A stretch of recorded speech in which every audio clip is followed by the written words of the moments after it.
You from the Djuma, beautiful Djuma Game Reserve in Sabi Sands here in South Africa. I'm Hayden Turner. Good afternoon, I'm Peter Pretorius. And thank you so much for joining us. It's a really fantastic thing to have you on board. And we are here on this beautiful reserve. There are a couple of rain clouds in our midst, Pete, so we have to watch that this afternoon. 2 drops earlier, but I think for now we're good. The temperature is quite warm. It's about 34 degrees Celsius. And I forget what that is in Fahrenheit, but 93. Yeah, in the like 90s. Just over the 90s. Yeah, so we're really going to try and find what we can today. This morning was just incredible, wasn't it, mate? It was, especially since the start of this man here. Don't hide there, Liam. Liam spotted the first wildebeest, the second wildebeest, 2 live births, one after the other. Aptly named after VM the wildebeest and Brian the wildebeest, the 2 camera guys that are with us on the team. And yeah, it was a spectacular morning. I mean, Yeah, it's it really the was, kind of thing you see a few times in your life. Oh, it was incredible. And it was really good that we waited it out. It was suspense in the beginning. The first one, we had hyenas coming up behind as well, and then she went off into the vegetation. We didn't think we were going to see it after waiting for an hour. But it all came to the end quite beautifully, and we saw 2 incredible things. We're not sure if it was a world first, but we think it's a nice feeling to think it was. Well, they've looked around and they've checked, and as far as they can see, it seems to be the first live birth. Yeah. And certainly the first one where there's 2 of them. So yeah. Beautiful stuff. Pretty cool. Absolutely fantastic. So we're really looking forward to this afternoon. It's quite warm still, so most of our predators will probably be held up in the shade and in the cool. We're going to have a little tootle around off down this way. Pete, you're going to stay around this area? Stick around here for now. We haven't seen, well, we saw tracks this morning, 2 tracks. But I still believe that leopard is around here somewhere. So I'm going to stick around a little bit and see what happens. Also with all the activity this morning, I'm going to stick around a little bit. Yeah. And we saw something down that way earlier, which, oh, there it is. It was rather big and grey with a long thing hanging off its front there. Yeah.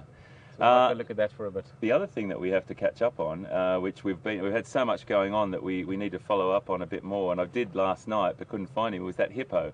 And that hippo was quite, was in a bad way, and we all know that, but we're not sure where he's gone. So I'm going to just go down and see if I can see any tracks going across road where he's left and just pick up on that. You're going Treehouse Dam, Twin Dams, that direction? Yeah. Okay. I want to be around here, and then maybe Buffelshoek Dam later on. We haven't seen something there for a while. We haven't been there much. So. All right. We'll probably catch up. Yeah. All right, mate. Enjoy, take care. have fun. Be safe. Yeah. All right, guys. We'll catch up with you just now, and I'll leave you in the capable hands of Brian, the wildebeest's father, Brian, and Pete. Take care, guys. We'll see you just now.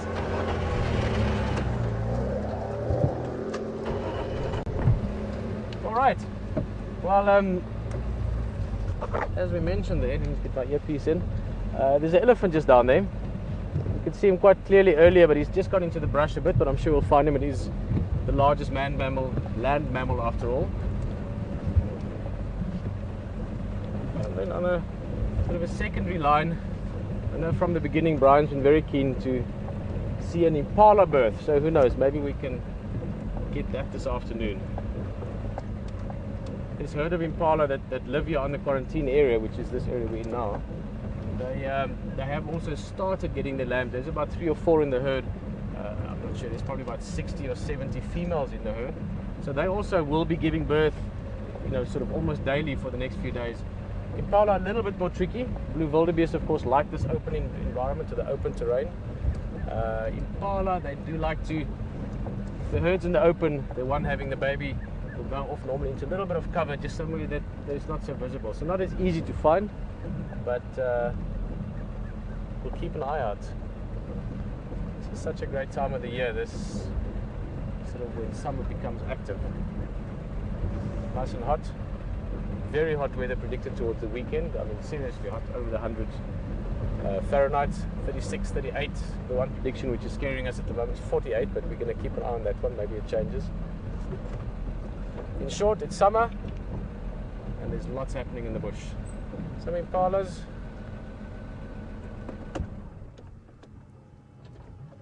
Very visible markings when they're moving away from you. The black metatarsal glands at the back of the feet. The 3 black lines on the backside. And of course, if they run, suddenly that tail flashes up and you've got a very white flash of the tail, and that's a clear indication to other impalas which way you're running, but also to a predator that, hey, there's impalas running everywhere, and it can cause a little bit of confusion sometimes, just enough to help them get away. But this one is very pregnant. or very far along.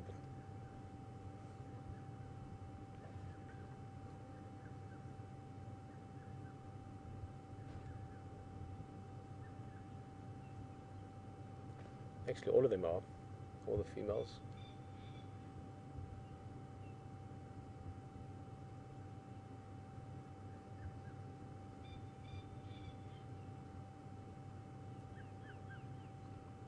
And lots of bird sounds, the red-chested cuckoo in the background.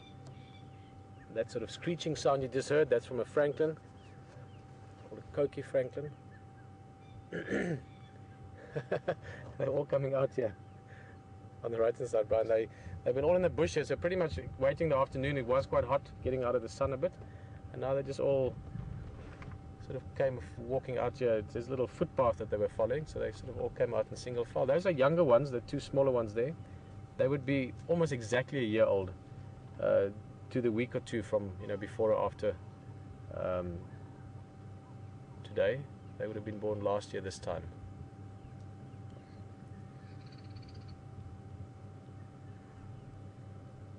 Now, it's not unheard of that these antelope can have their own lambs after the first year, but normally only the second year.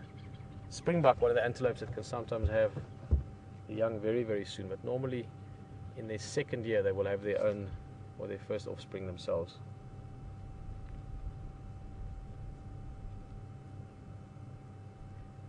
So we might swing back past this herd every now and again, just to see what they're up to. But I see a big grey thing. Let's go have a closer look at him.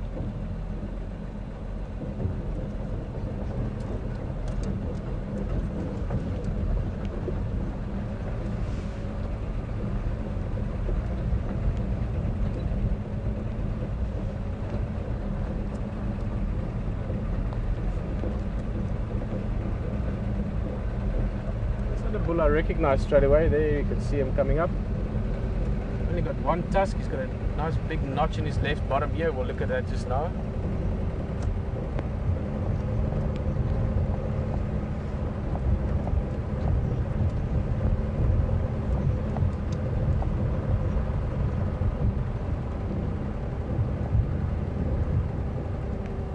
Seems he's alone. Quite often these bulls are in groups of sort of 2 or 3 small groups.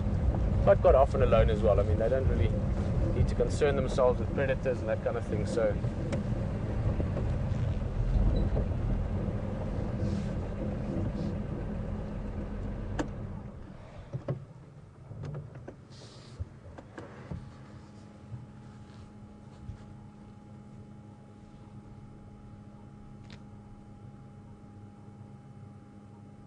a couple of things that's very obvious about him as you're approaching. One of those would be that he has only one tusk.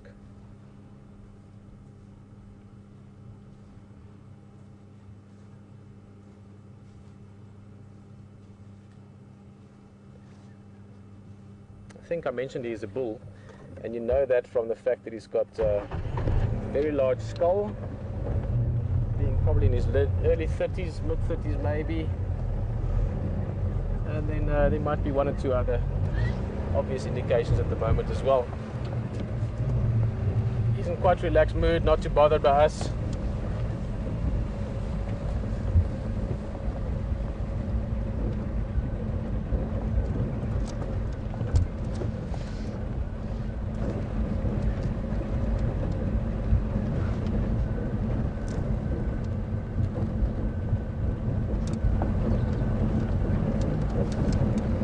Remember, if you have any questions or want to mention anything, you're welcome to let us know.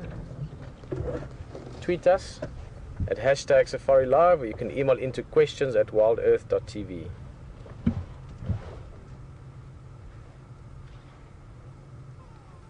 can see that slight secretion there from the temporal gland, just sort of between the eye and the ear. Typically that's associated with elephant bulls in musk, but then you get a heavy secretion, as well as a lot of penile dribbling and different behavior as well. And in this case, probably just because of this heat, when elephants are a little bit stressed is maybe the wrong word, but when they're under a little bit of duress, maybe because of heat or because of social conditions, maybe something had happened.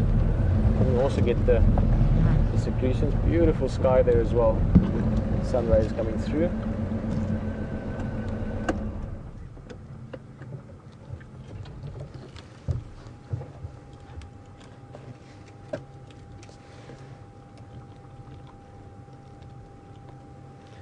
Awesome. I thought he might be around. Guys, go join HT. I might join you there in a bit and enjoy what he's got to find. It's more fun than an elephant even.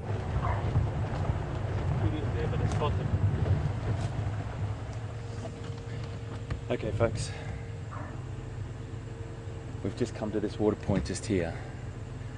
Oh, I love this place, I love this place. And we've got leopard. Not only have we got leopard, but we've got the hippo that we lost as well. So we're going to talk about the leopard first, but we've definitely got leopard just here somewhere. I'm not sure what individual it is. Let's just move down gently, gently, and see who it is.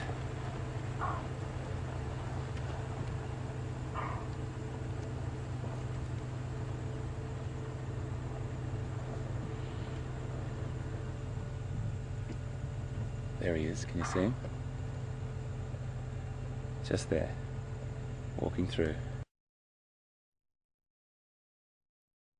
I'm just going to reverse up this way a little bit.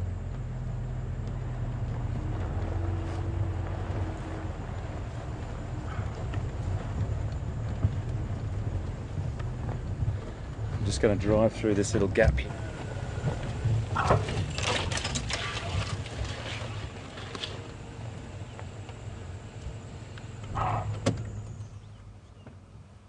Now, if we wait patiently here, my friends, this leopard has just dropped himself down into this little hollow right near this water point. He's definitely hunting. I can't see who it is. I'm just going to look through my binoculars and see if I can get some sort of recognition. It may be one of Karula's offspring that we saw recently, so he's holed up down there. This is fantastic. This is fantastic.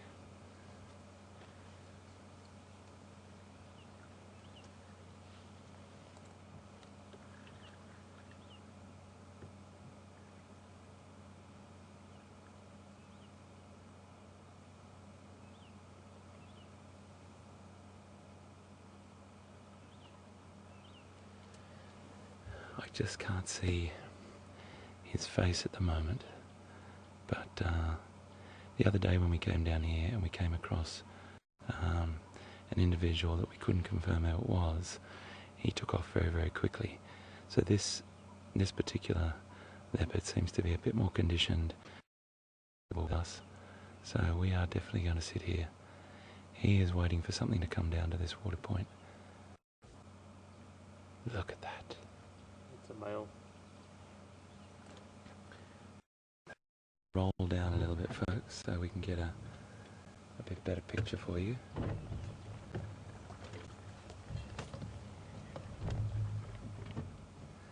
We're thinking it's Djuma, but we've just got to have a really good look at the face and ID him. Isn't this just fantastic? 10 minutes into the drive, folks. 10 minutes in, and on this magnificent reserve we've got leopard that's very, very casually sitting there waiting for something to come to this water point. And also, to make it a double winner for me, that hippo. Pretty certain it's Djuma. Pretty certain. Now I'm just going to make a call to some other radios just to make sure we I can just hear Pete actually doing that for me, which is brilliant.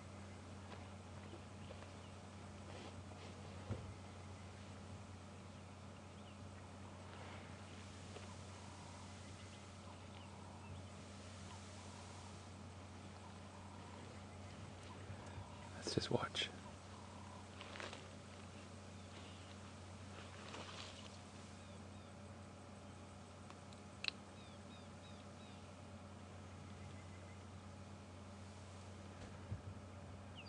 Let's just carefully watch what he's up to.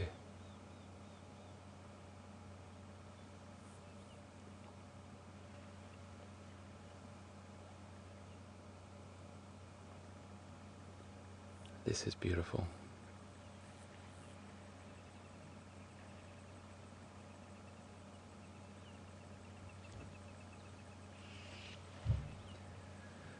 So he's definitely waiting for something, an opportunity to arise.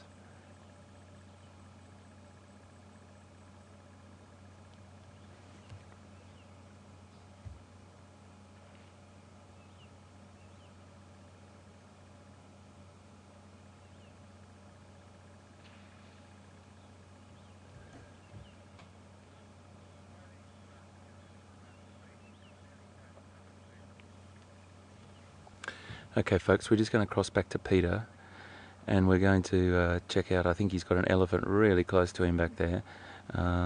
This beautiful leopard is going to sit put for a while and wait for an opportunity to arise, and as soon as anything happens we'll be right back with you. I'll see you soon.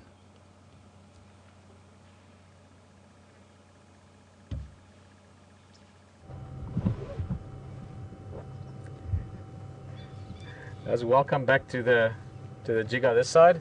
Awesome having a leopard there at Treehouse Dam. Still hot, so leopard not doing too much, but I'm sure if there's movement we'll have a look at him. I'm very curious to know who it is actually. This elephant's really close. In fact, just now he was so close, he came up right here in front of the car and he picked a little shrub almost underneath the car.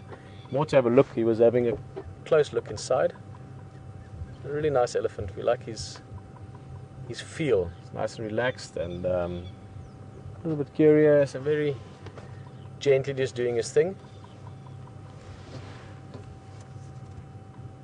Got good markings, well, obviously the tusk that's missing, but also on the ear itself, quite a few chips and notches. And on the left hand side here, you can actually see it underneath there. He's got a big sort of open notch, I presume from a tusk long ago that punched a hole in it, and maybe later along the way sort of the hole became a tear or it tore out. So you get some elephants with really big markings on the ears, and the ears are normally what you use for IDing them as well. It's almost like a fingerprint. Every ear is unique if you look at all the little markings along the edges. We're going to stick with him a little bit.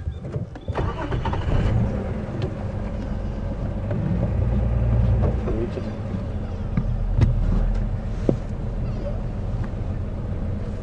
Brian's just going to grab something that slipped off the vehicle. That's quite a reach, huh?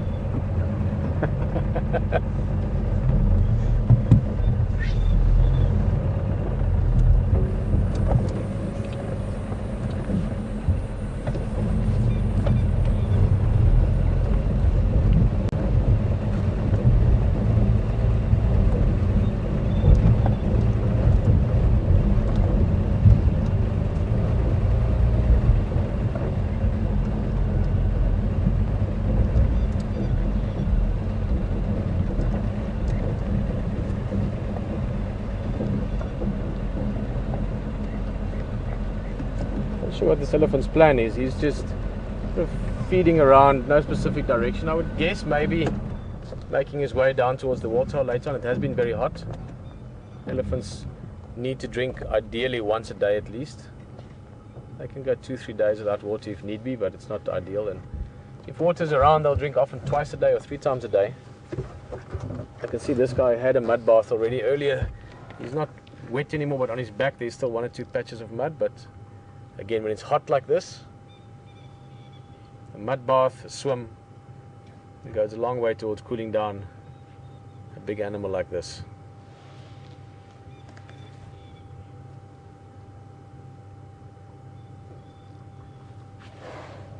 Let's see if he maybe comes and have a little squiz at us again. He seemed very inquisitive earlier. Hey, I like this guy. Still eating. Again, he decided, he chose to turn this way, so there is a little bit of curiosity as well involved, and let's see what he does. The ear flapping is purely to cool himself down. It's very hot, as we mentioned earlier, about 34 degrees, around about 90 Fahrenheit, a little bit over or under. It is really hot, and that's why he's fanning the ears like that. cooling the blood down. There's no aggression whatsoever with the ears like that. It would be a very different posture if there was a sort of a message for us.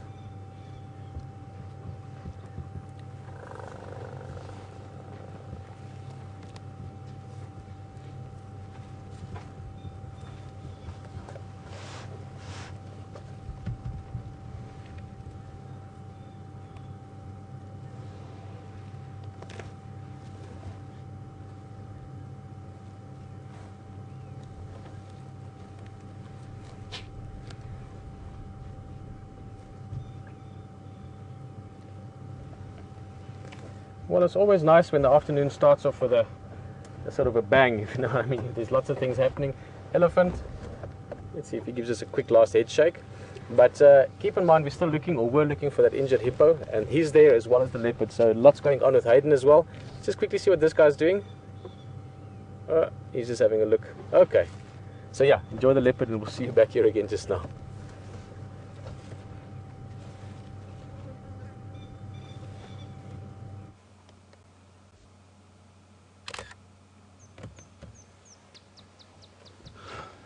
This is incredible, folks. This is absolutely incredible. We're just sitting here with Djuma, the leopard, and we've also got the really injured hippo that we've been looking for to see if he was still okay, and he's looking a bit worse for wear just to our left here. VM's just about to pan around and have a little look at him. The wounds are very, very severe, particularly that one on his right shoulder. He wasn't here last night, but we've been looking for him for about 24 hours, and yep, he's back in this water point. At least he's in a safe place, but he may have gone out and fed. So his vigour doesn't look very, very good at all. He looks very flat, and he's probably struggling. But as we talked about last night, really important to know that he's an old bull. He's probably past his prime, well past his prime. You can see by the spinal column there on his back and those prominent back hips. He's getting on, and yeah, we weren't sure if his last days were yesterday, but sure enough, we come back down to this water point, which is one of my favourite places on Djuma, Treehouse Dam, and you just never know what's around the next corner. And never in my wildest dreams, when I just left Pete there, did I think I was going to come around the corner, find this old injured hippo back in his water point, and a magnificent male leopard sitting right about 30 metres in front of the vehicle at the moment. Wow, this is what safari life's all about. You just don't know what's going to happen. You don't know what's around the next corner. And I am having a guess that Djuma is hunting. He's just gotten up to move, so we might go just watch what he does here. He might drop down into that little hollow, get some cover. Yep, he's going to go and hide in there. And that's a fantastic place for him to sit, because any animals approaching will not see him there. This is quite an extraordinary position to be sitting in, folks. The interesting thing about that is that shot there that you can see in your screen. You could drive past here and not even know a leopard was there, so it's quite often we drive past things and you just would never know. This hippo now is starting to come out of the water, which is interesting for a hippo at this time of the day. It's a very, very severe wound on his shoulder there.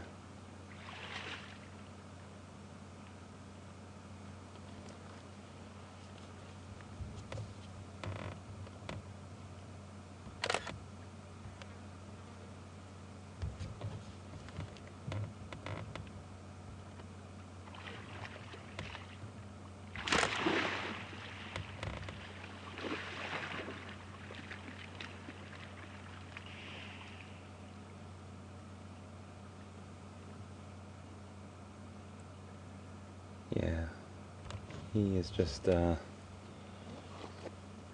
to get as much rest and recovery as he possibly can, but I don't hold a huge amount of hope for him at the moment, just because, being realistic, that shoulder wound is so severe that it'll probably play a very, very detrimental role on his future. It is quite nasty, and all those other scars you can see on him. He's a really battle-scarred hippo. He's been around, and as we said again yesterday, the positive side is that he's probably been a really successful hippo. So he's probably sired lots of little hippos and defended a territory for a long time. But at the moment he's just getting rest and some sort of soothing from that cool mud and in the water. We did have a question yesterday about the oxpeckers, the birds that are on him. They normally do quite a great job to most animals by removing blood-filled parasites from them, but in this particular instance it's just aggravating his wound. That's the little bird that's just peeking his head above his eye there.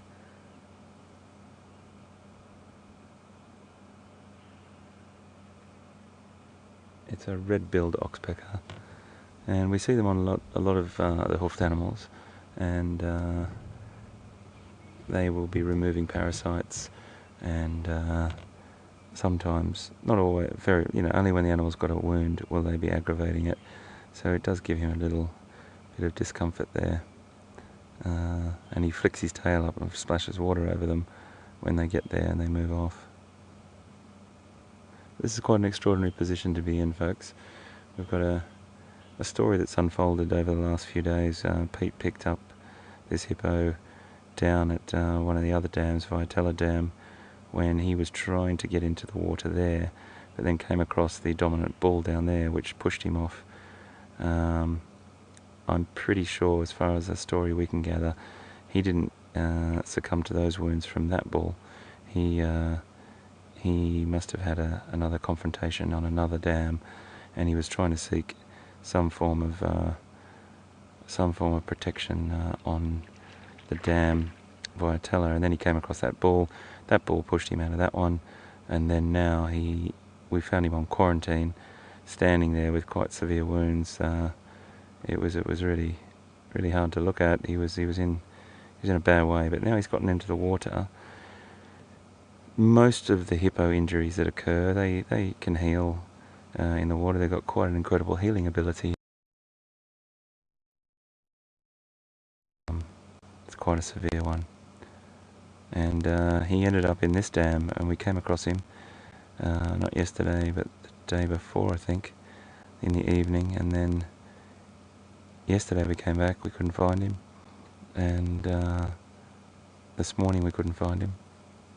I looked for his tracks on the roads going around this particular area and couldn't find them, but he's gone off just into the acacia woodland here, and who knows what, he might have fed a little bit, hopefully, and now he's come back to the safety of this water point, Treehouse Dam. But he's also got company, and we've got Kanyama the leopard. I'm pretty certain it's Kanyama, and he's hiding in that little hollow over there. So when we arrived, the kudu, which are beautiful antelope that occur in the area, we've seen loads of them, they were sounding off an alarm call, and he knew that his chances with them had passed, so he got up and repossessioned himself.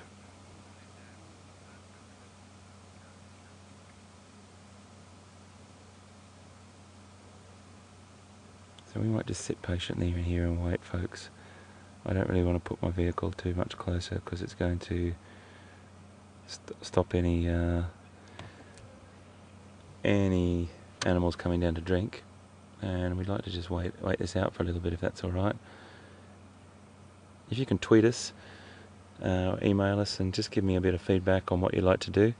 I'm happy to sit here as always, but if you can let me know, that'd be fantastic, and I'll get Alex, the master of number crunching in that final control room, for me to give me a bit of a percentage on what you'd like to do.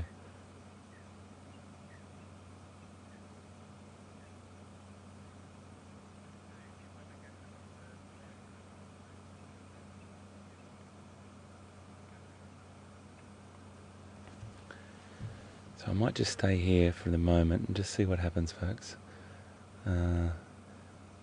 We know that that leopard is in there, and I'd like to not intrude on that, just for the simple reason that I think I would hate to move him. He's in a fantastic little covert position there.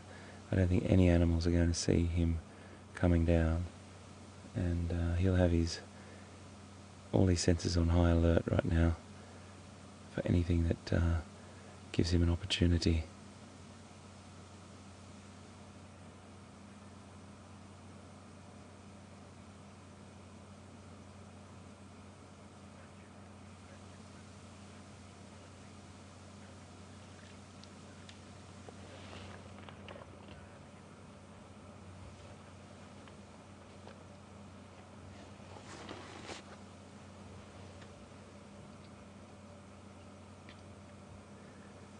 We just had a question from Pup Equality on Twitter, and you've asked how long what a hippo's lifespan is.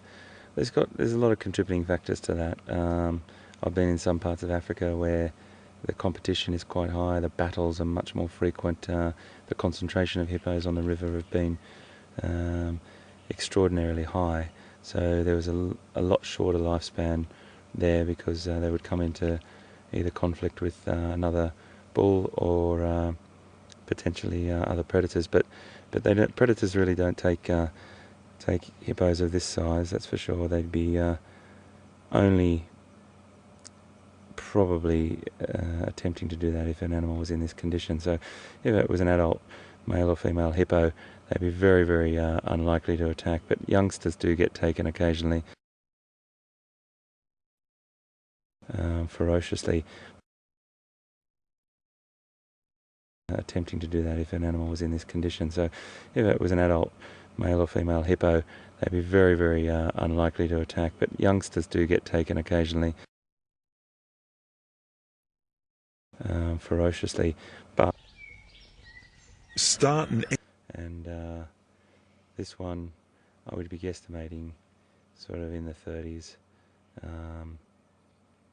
but it's very, very hard to tell. We'd have to look at lots of different things, teeth and everything, but he's definitely lived a full life by the battles he's been through, and probably protected many a territory and many a water point, a pond or a dam or a river. But yeah, he's in a little bit of a bad way.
Folks, we're getting a lot of questions on Twitter about whether Djuma the leopard that we're in the presence of as well, that we can't see right at the moment, but we know he's in that little hole over to our right. Would Djuma attempt to go for the hippo? The answer to that is pretty categorical, and it's a no. he wouldn't go for a live hippo. If the hippo did pass away, then there would be a potential, who knows, that he might investigate that. Very, very thick hide as well to get through, but we just don't know. There's always exceptions to the rule with this wonderful world that we live in when it comes to wildlife.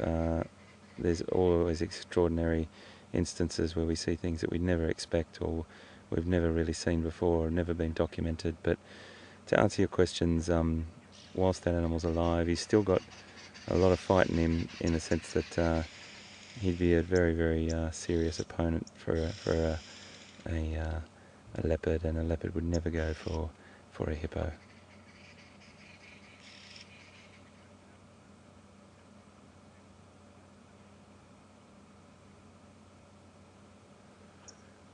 Okay, I'm just going to see what Pete's up to, and see if I can just talk to control and see if Pete's he's with something at the moment, because I'd like to sit with this leopard for a little bit, if that's okay. But just stand by for me, everyone.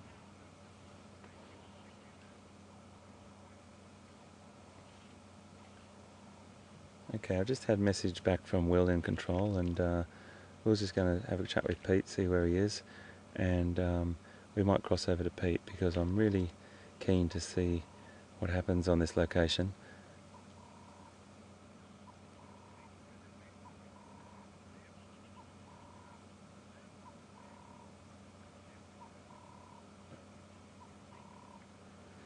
Okay folks, we've just had a message from control that Pete is looking for Brian the wildebeest calf and VM the beast, or VM the wildebeest, out on the quarantine area at the moment. So we're going to cross to Pete, and I'll come back to you as soon as anything happens here. But I assure you, as soon as we get a tweak of leopard, we'll be right back. See you soon.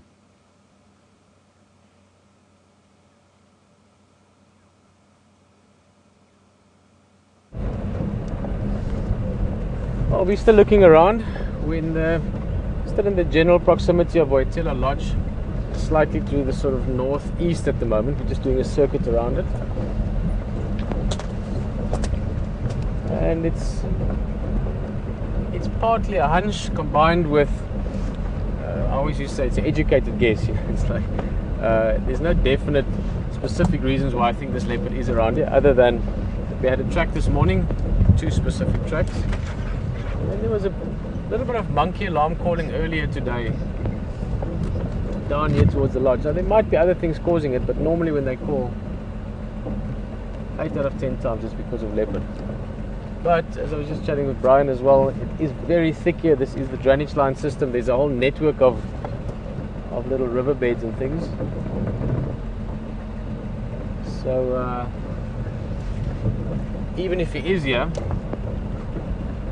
there'll still be a bit of luck required to find him.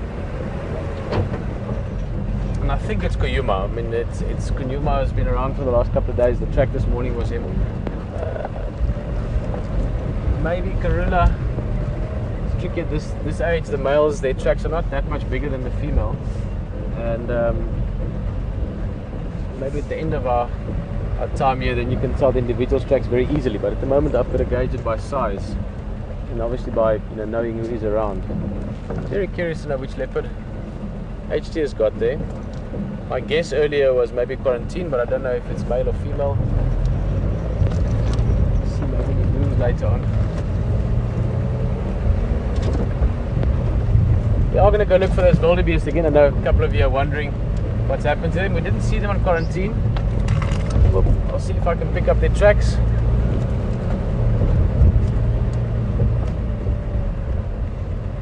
And see where they've headed. But from quarantine, there's a few places, Zoe's Road, Philemon's Cut Line, where there's more clearings. And the wildebeest, especially now when they're busy having their calves, they want to stick around the open places. That's where they're most comfortable. That's where the habitat that they feel most secure in.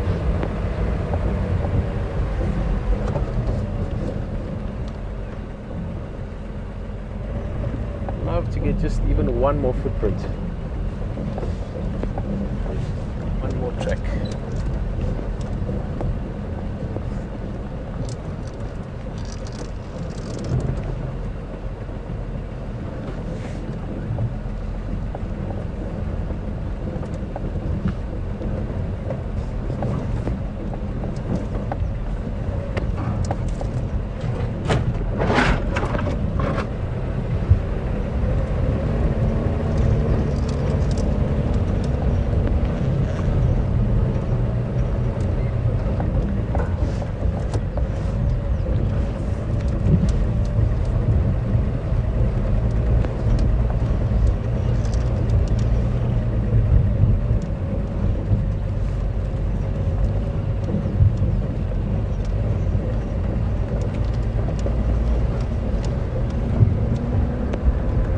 Stunning skies.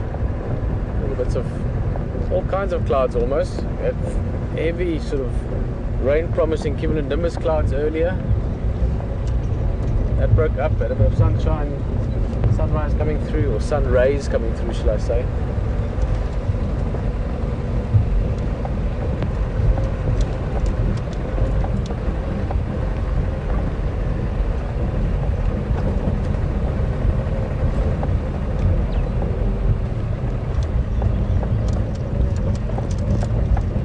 Show you woodland kingfisher. Spoke about it this morning. They're not calling a lot yet. Soon it will be. Soon you'll hear them calling the whole time. But the first ones have arrived, and they are very much a part of summertime in the Lowveld. But we'll see one maybe today, but certainly in the next few days. Beautiful kingfisher, beautiful call. Just heard one far away just now. We looked at elephant earlier. This just gives you a clear indication that there was an elephant not even that long ago. I think this is probably in the last couple of weeks.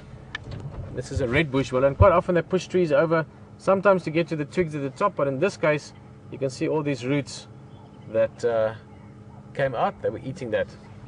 And you find that especially in the dry season, or at the end of the dry season before the rains come, they eat a lot of roots. Although you find it in the summertime as well. When it's raining they also do that. It just depends on what they feel like.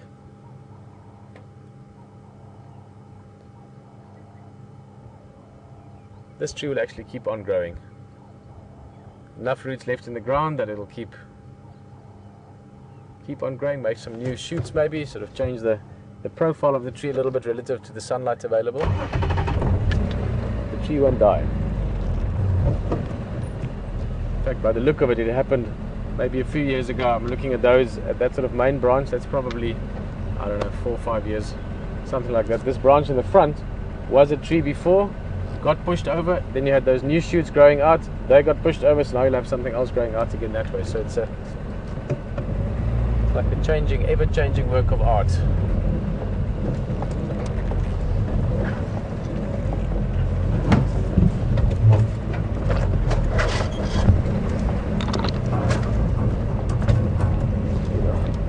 Warthog tail through the back, our antenna at the back, which enables you to join us in the bush.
In there,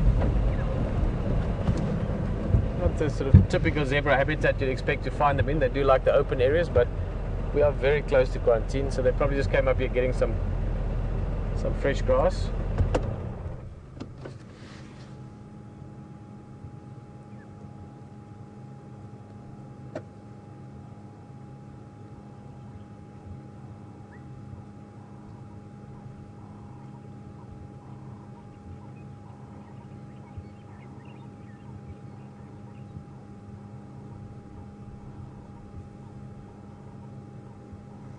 More than likely these guys, as it gets closer towards sunset, in the next hour or so they will start heading towards quarantine, this open area again. Zebras, like wildebeest, they prefer sleeping in a relatively open area where they can see and where they can run.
going to try a little bit and see if we can't find Liam and Brian.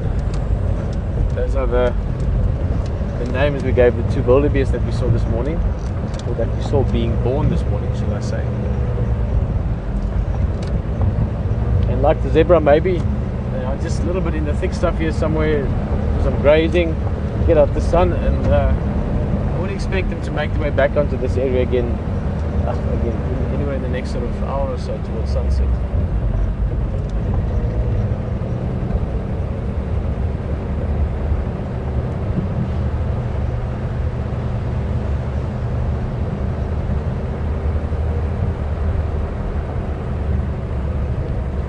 Shall I go back to our elephant?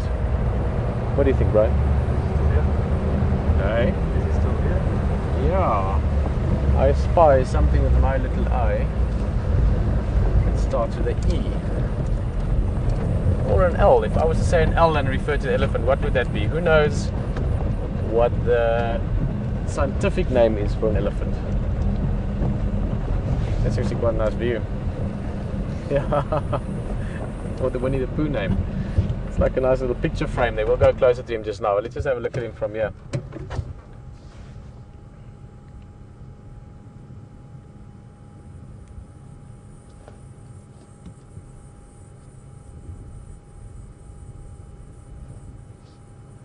The same guy that we started the drive with. One tusk and that big sort of open notch in his ear.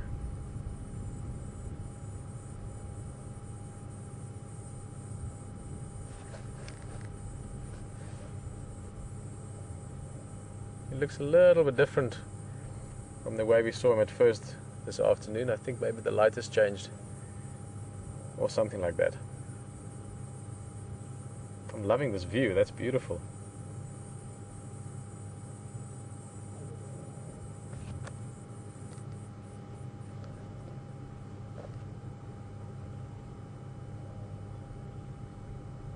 Still just lazily grazing along, or he's not really grazing, he's grazing and browsing.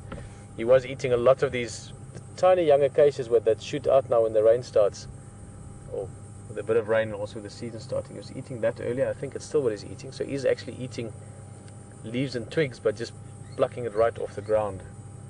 Let's go closer.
There you can see what he's eating.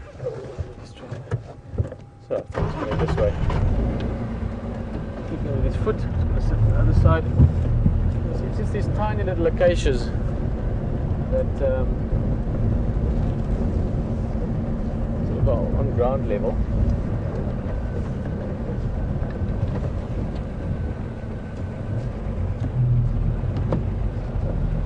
There you go. We spotted with our little eye something that starts with an L. Gerda just letting us know. Loxodonta africana. The Latin name, of course, referring to the African elephant. And the Loxodonta part actually refers to the shapes of the ridges on the teeth. And we're not talking about the tusks. We're talking about the call it the molars if you want, the teeth inside the mouth that they chew with. They have these lozenge shape sort of ridges on them.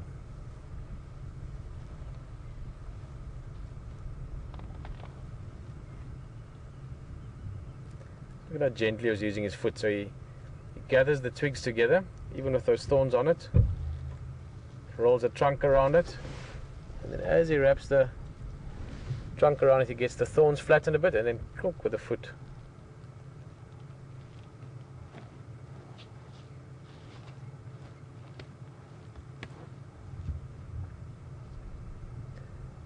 You can clearly see that he's done that once or twice before.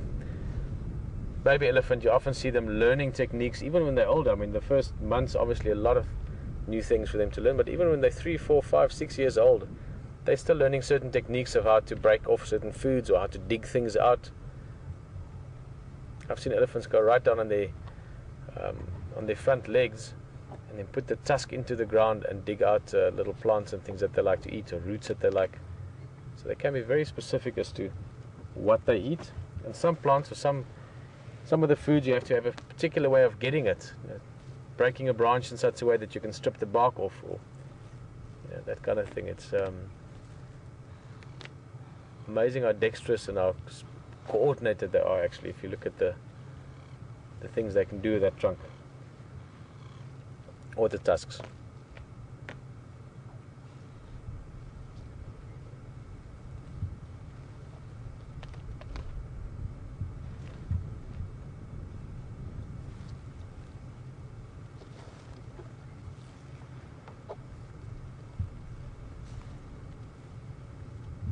Toenails again.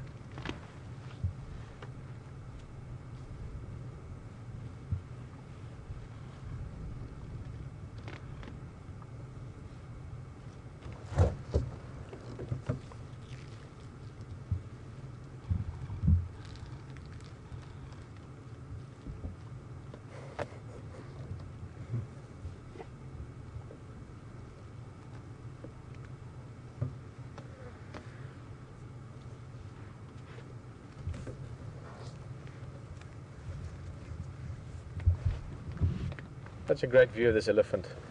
Looking at his skull, firstly it's a bull, he's got that nice rounded forehead. The females have got a much squarer head. And then Philip just asking, hello Philip.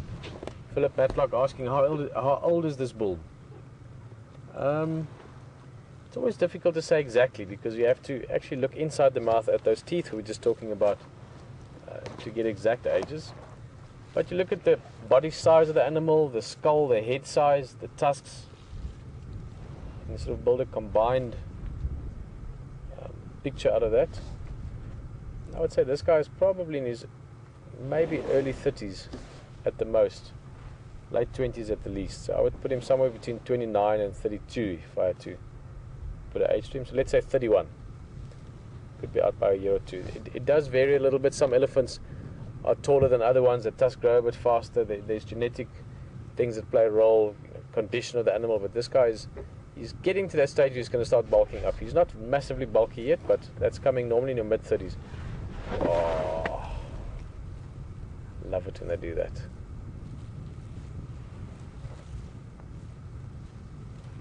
That was amazing, actually, as the light came out.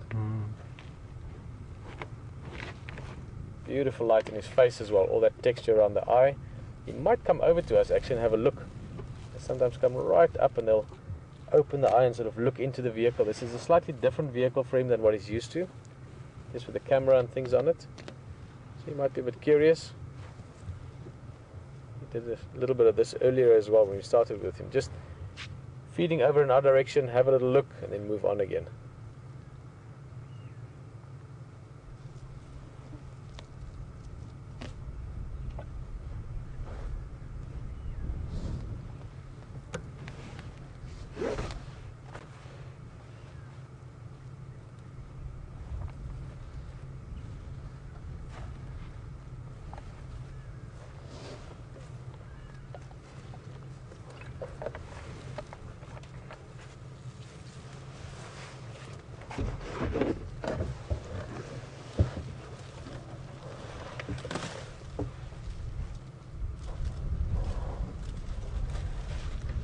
Actually, what is he eating?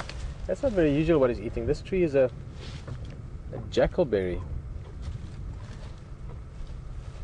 Not a typical tree that they eat. But they do eat a very, very, very wide variety of vegetation.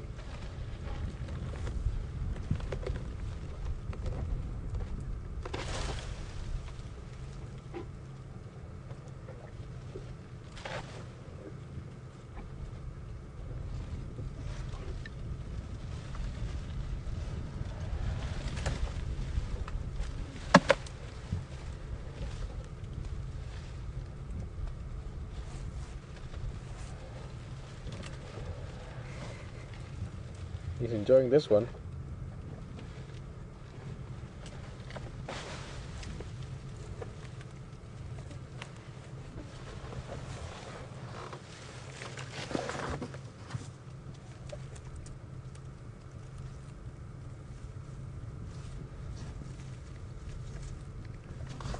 See if he comes for a look.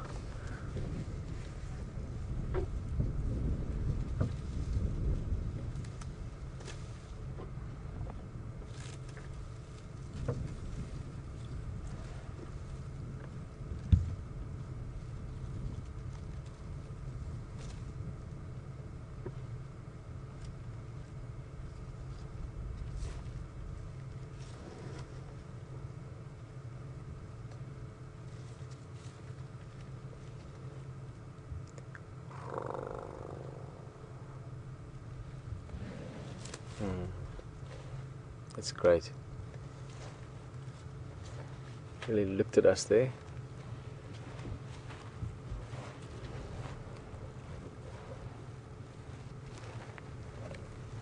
Oh, it's such amazing light now.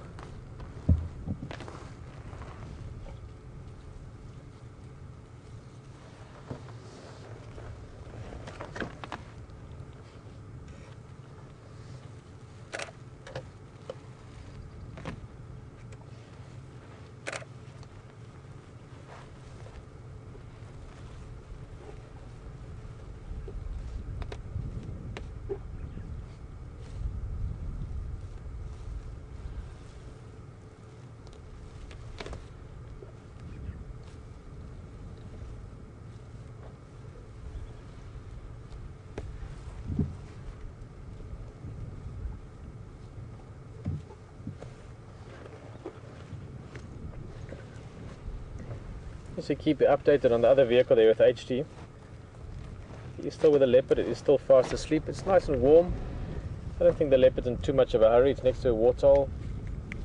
But if anything happens, we are going to stick with it. We'll get you straight back to HT as soon as the leopard becomes a little bit more active.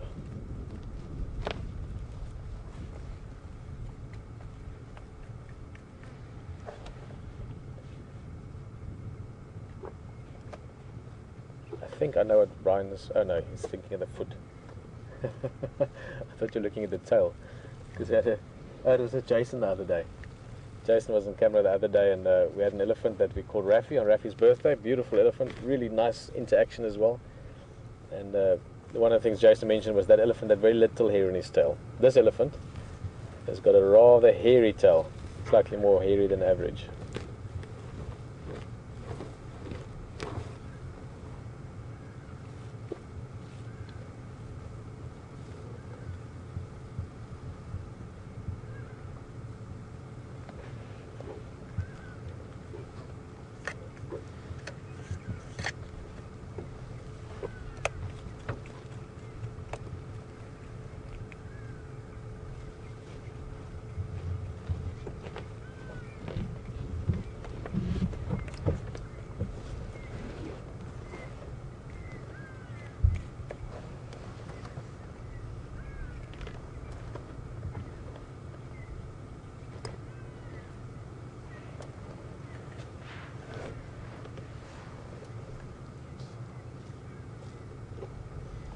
See, the shadows are getting longer, the sun is getting lower.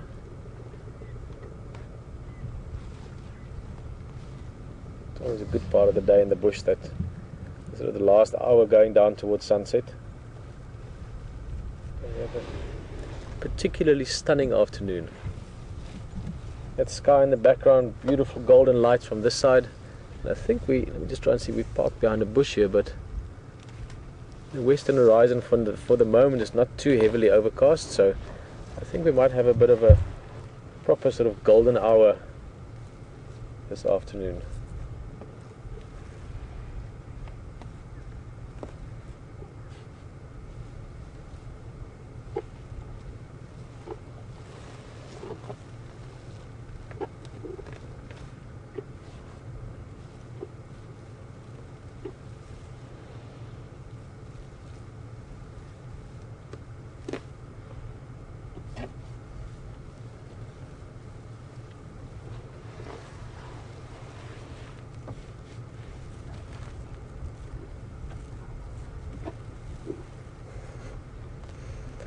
So close to us now, you can hear him chewing.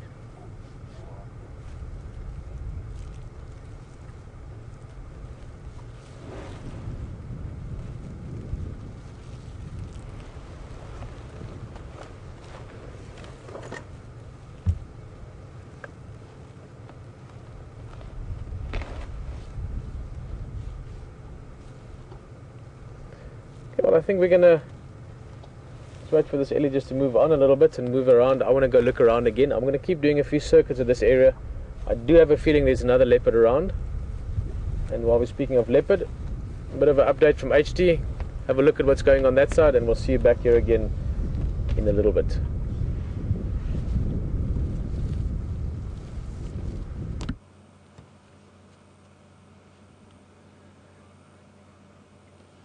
Welcome back, folks. We are still sitting with Kanyama, and he hasn't done a great deal. He's resting in. The sun suddenly sort of burst its head through, so the temperatures, it's quite muggy and very, very hot in the sunshine. He's down in that cool little hollow there, and a big Nyala bull came down to the water point, and he didn't pay much attention to it. I think it was a little bit big for him, and it was on the other side of the dam as well. So we just sat here, and we've just positioned ourselves in a really nice location. We've got our eyes glued to him. Any indication that he's going to pay interest to potential prey coming down the water point, we'll be right on him. But there's a lot of other things going around on the waterhole at the moment as well. And I just want to show you this beautiful bird up in this tree. VM will just pan up gently. I've got my eyes on Kanyama as well. But he is a gorgeous bird. Have a look at him. It's just such a nice setting. Beautiful backdrop as well, and lovely, lovely backdrop there. Lovely, lovely bird. That is a grey heron. Fantastic bird. Beautiful looking creature. And I just thought that was such a beautiful backdrop. The sky's sort of got a bit of storm clouds in the background, and it does look really beautiful. They normally inhabit wetland sort of areas or around dams or ponds, and they're just a gorgeous, gorgeous looking bird. Mostly got that white head, and they've got a beautiful black eye stripe across there as well. They're another common resident, and many of the birds that we have done are common residents, and that's the reason why we started off with common residents, is because we see them more often and we can come back to them again and again. And it's just a nice way to get familiar with them. And they breed in colonies that are sort of in trees on around water points or in marshes. And they often, it's funny, sometimes you often see them sharing their nesting sites with egrets and other water birds like cormorants and things like that. So it is quite a vocal little place when you see all these birds nesting in the same tree.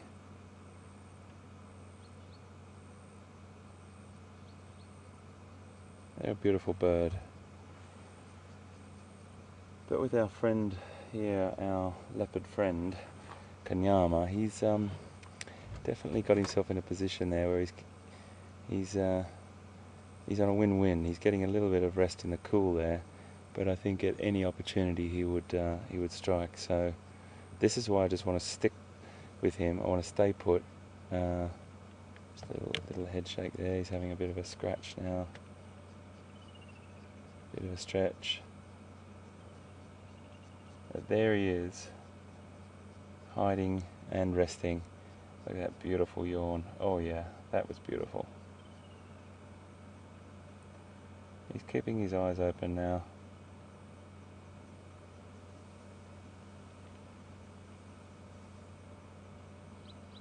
Another big beautiful yawn. Those fantastic canines.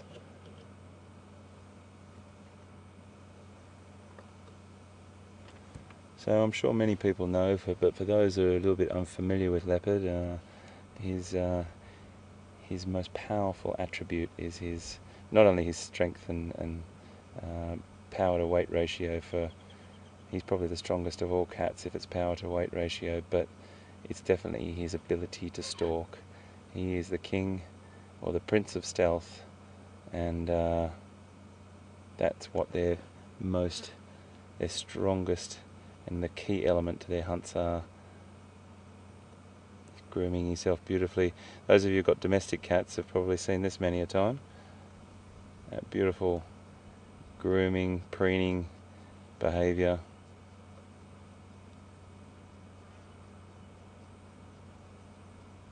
Such a beautiful, beautiful animal.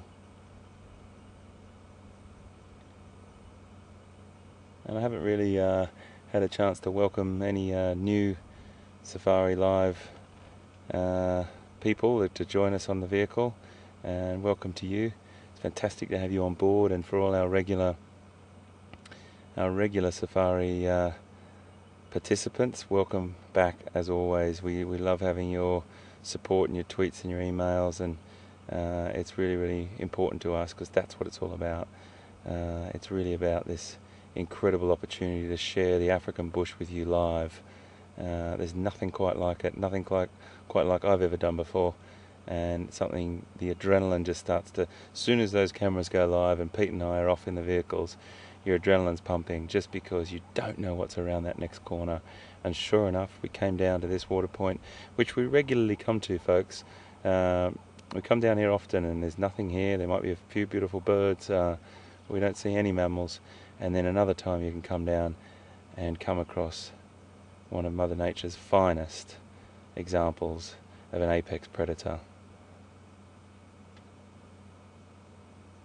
So he is grooming himself there. He's awake now, having a bit of a scratch. The afternoon shadows are lengthening. He's becoming a little bit more alert now.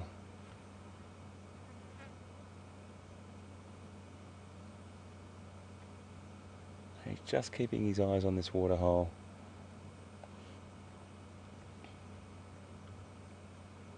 Definitely a lot more alert than he was about 15 minutes ago when you were with Pete. And I heard you had a fantastic encounter with an elephant over there, which is brilliant because there's something really special about being up close and personal with that largest land mammal on the planet. It makes you, it's quite a humbling experience. Oh, he's a beautiful cat, isn't he? He is just magic. Look at that. Look at that. Look at that.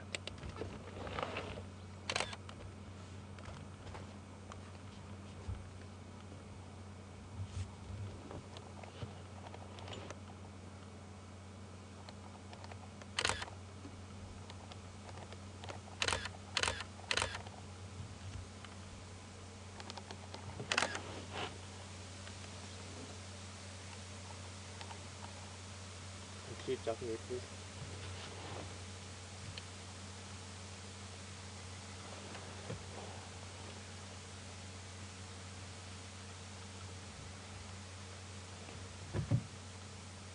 Let's just see what he does here, folks, and see whether he just drops down in that vegetation and sits and waits, or whether we follow him. I just want to see what he gets up to.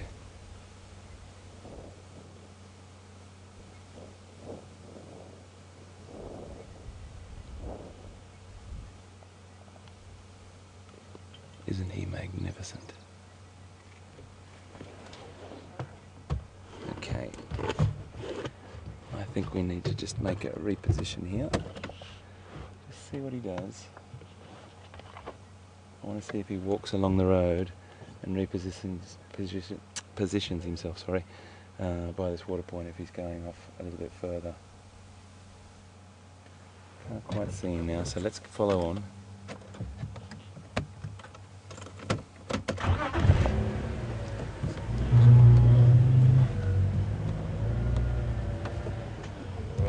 Yeah.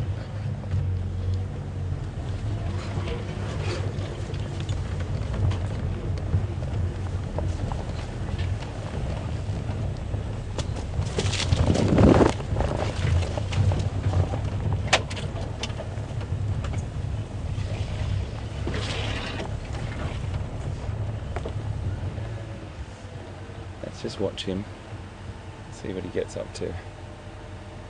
Now I just have to always remind everyone that these animals are incredibly conditioned to the vehicles. They're conditioned to the engine noise, they're conditioned to the vehicles themselves, and you have to understand that we really, really do respect the animals' distance, and we just stay with them and watch them behaving perfectly. Just got to watch this tree here because it's going to get me. Watch that tree now. Actually, I'm going to have to go around that. I'm going to pull off some of my leads. We've still got him, we're fine. Still see him up there.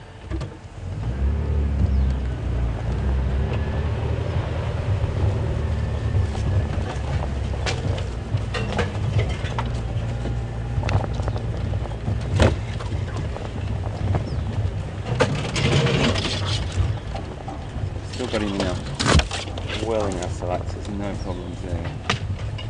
We've just got to manoeuvre ourselves through the bush here. Country's been burnt out. There he is up there. Okay, that's just a little bit of manoeuvring around here, folks.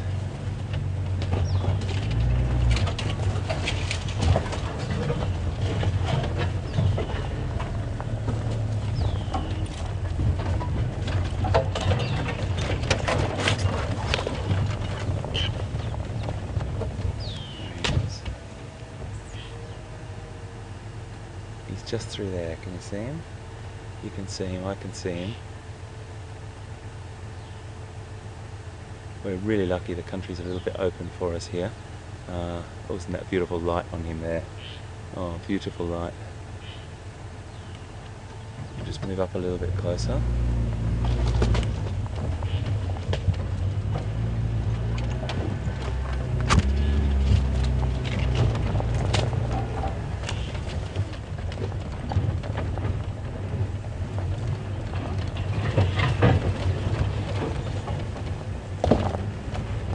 Your head on this one, Guillaume. Actually, I'm going to have to turn around.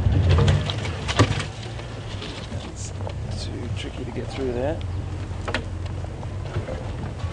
Take the one up there. Okay, we've still got him. Fine.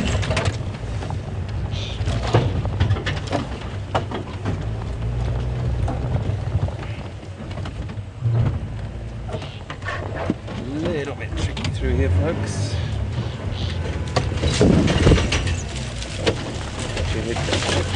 Sorry, buddy. Really thick through here, folks, so I'm really trying to negotiate our way through and keep an eye on him. Also, not lose my cameraman or my aerial. Can you see him, Liam? Can you see him from up there, mate? Hey? I don't have him. Don't have him? Okay, we'll get him. Let's keep looking through that way, please, mate.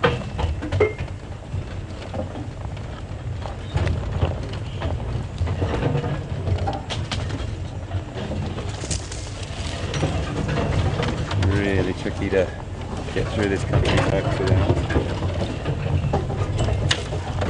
losing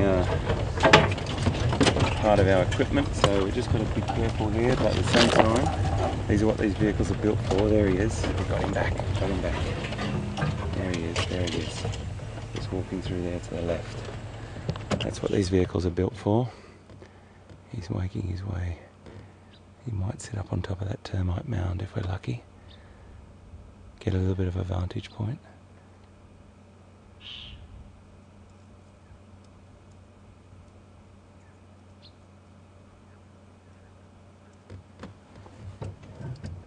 I'm just going to move around this side.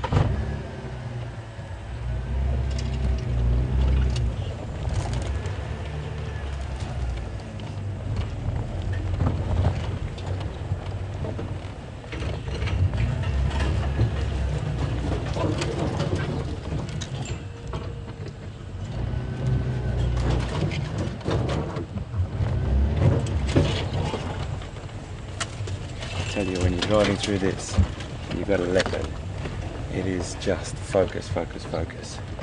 You've got to find your way through. You've got to make sure you don't lose your cameraman, your aerial, yourself, and stay on this beautiful cat. Absolutely fantastic. We've got him just there. He's going to walk straight in front of us here.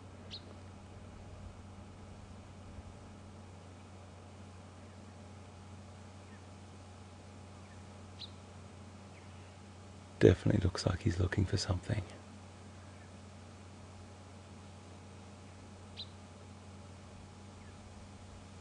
Isn't he just magnificent?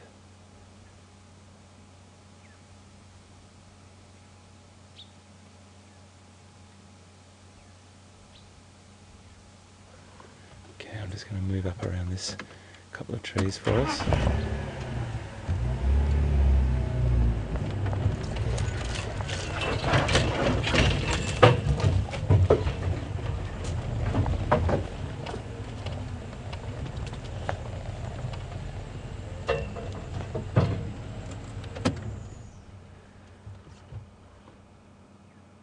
The leopards on these reserves are so used to us. They really are.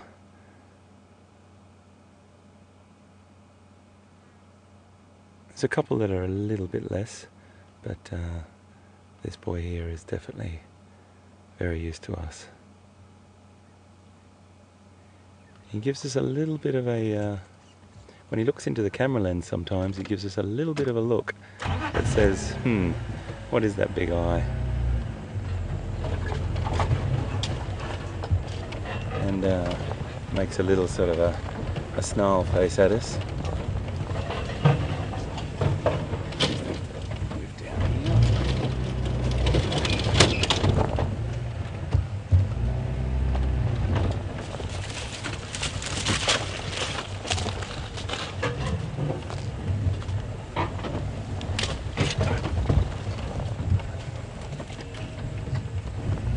Moving into some really thick country here, folks, so I'm going to have to be a little bit tricky here and negotiate our way through here.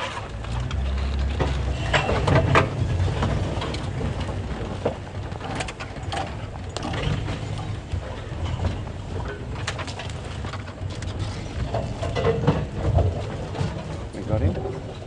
I just push here. Yeah, got him.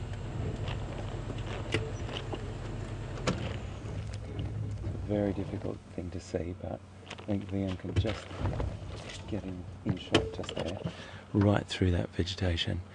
I have got a way out, so I can see. I'm just planning my route forward if he starts to move.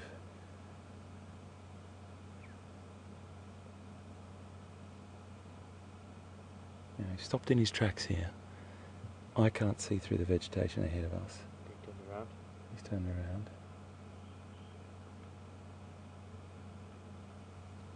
Okay.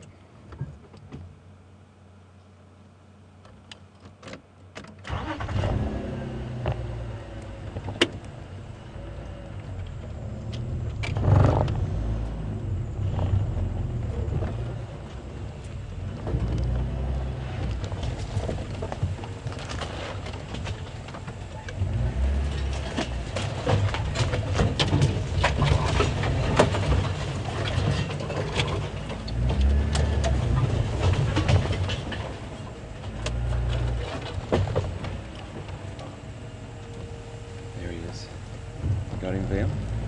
He's just up there.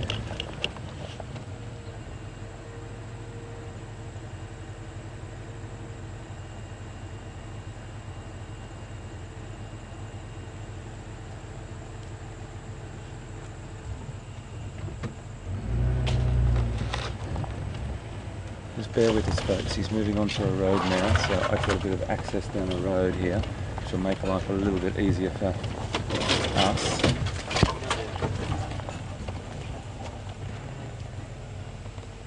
Okay.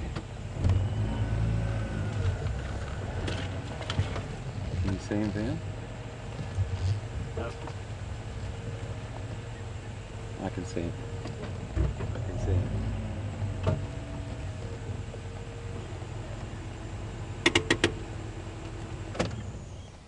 Okay, now folks, he's really, really difficult to see, but I'm going to just try and let Liam get down into position.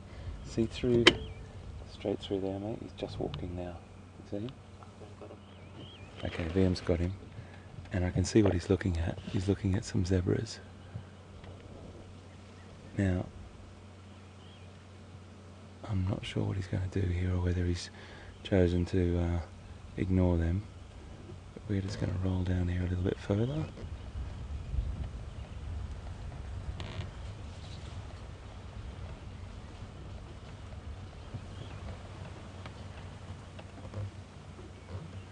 Can you see him, mate?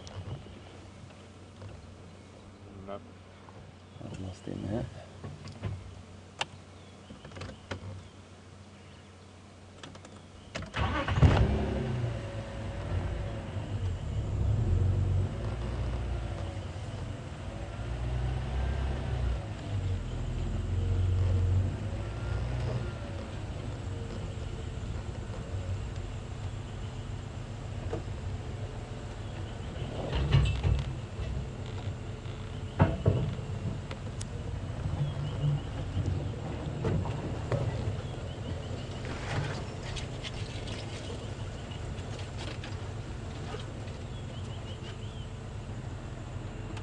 Yeah, he was just there.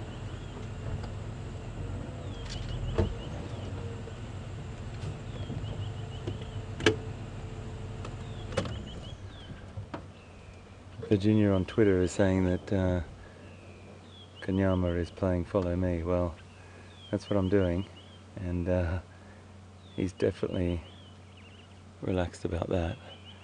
He's just up there waiting and waiting.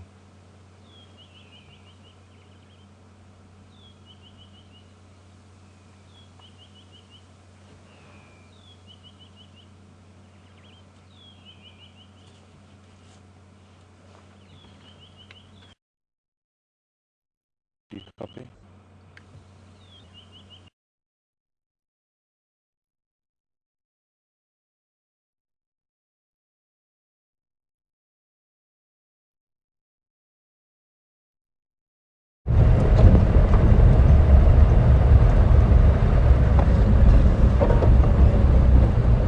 Right, well, welcome back here. Exciting stuff seeing Kanyama. I think, as I said the other night, he's probably my new favorite leopard other than Karula. We just let's take this little track. Excuse me, I'm about to. Excuse me. Thank you. Oh, bright sunlight. I feel like a scrub here in the spotlight of a Land Rover. Oh, very bright sunlight. Stunning afternoon. Always nice to spend it with elephants and leopards and all the wildlife of Africa.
A small track here that runs.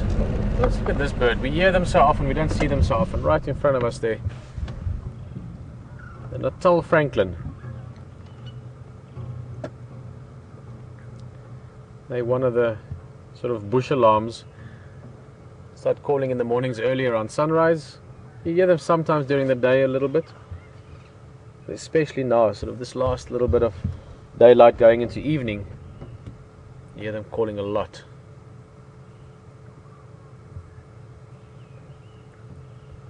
And like most birds, they're actually really beautiful, but you have to look at them. You have to see them either up close or through binoculars.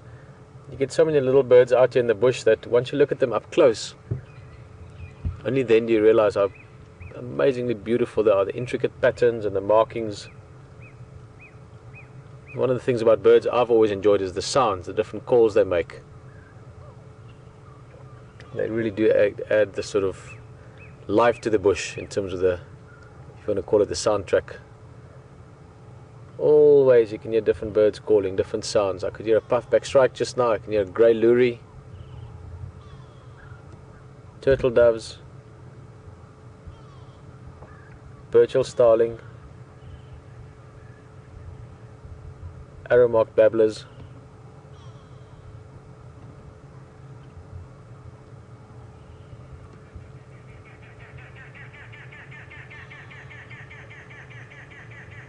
That's one of those arrow-marked babblers.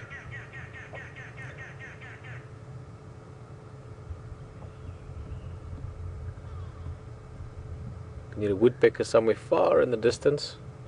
All the different sounds, all these things that are around you. Love it.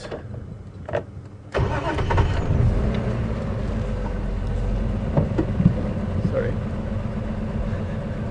I think the other Franklins are that side of the road. So this one was today, but there we go. Come on, buddy. As we started moving, he was like looking up like, oh no, I'm going to get cut off from the rest.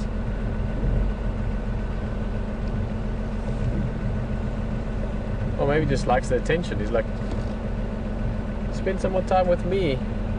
You guys always just look at the leopard, you never look at us Franklins. But we listen to the Franklins so often. He's scratching around some elephant dung. That's always a source for little bits of seeds and all bits of food that animals find in there, especially your birds. You often find Franklins, many different birds actually, scratching around an old elephant dung. Year after, we actually saw it the other day, and this is already end of the year, but in February we get the marula fruits, and the elephants eat a lot of them. And then in the months subsequent to that, even much later, but in the few months after that, you will find especially squirrels scratching around that dung and getting those seeds out, and they then collect them, and they can get through the very hard pip to the nuts that are inside. Very, very tasty nuts, by the way. It's commonly eaten in this area. I've eaten handfuls of it over the years. Very, very tasty nuts from the marula's pip that you can get out. Quite tough to get out. You have to have a big hammer or a good rock. Not that big, but very delicious.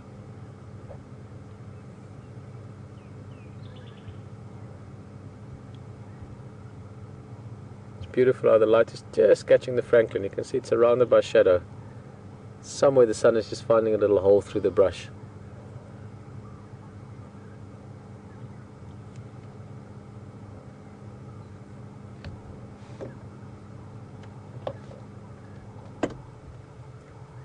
I was hoping a little call will happen, but it seems not. It's eating time. Don't want to make too much noise and attract attention.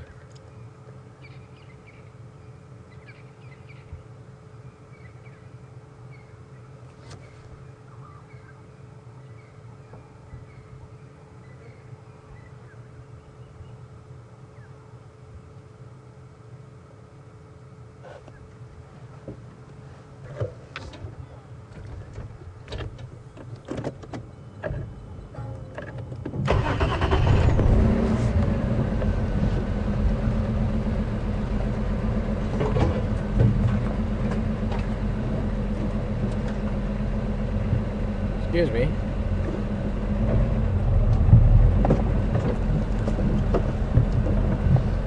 There's the whole world for you to run into. There we go. Thank you.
going down to that little secret waterhole I've been talking about. It's very difficult to see it from the vehicle. It's just in on the left hand side. It makes like a deep dip there.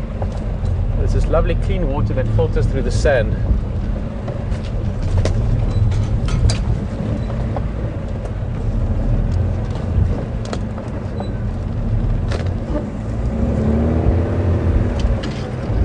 Just here, very close to camp, just out in the dip.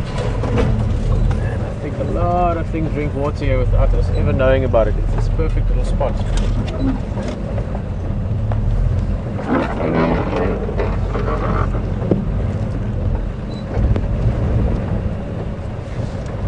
Let's try and see, maybe we can actually glimpse it from this angle. No. No. It's too deep in the sand there.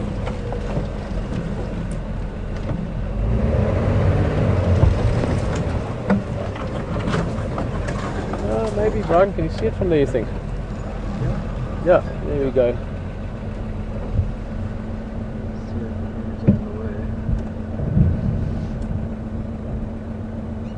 I'll try and show you. It's not very big, but just the perfect size for a leopard or the bird life. There we go. Only seeing the bits of it.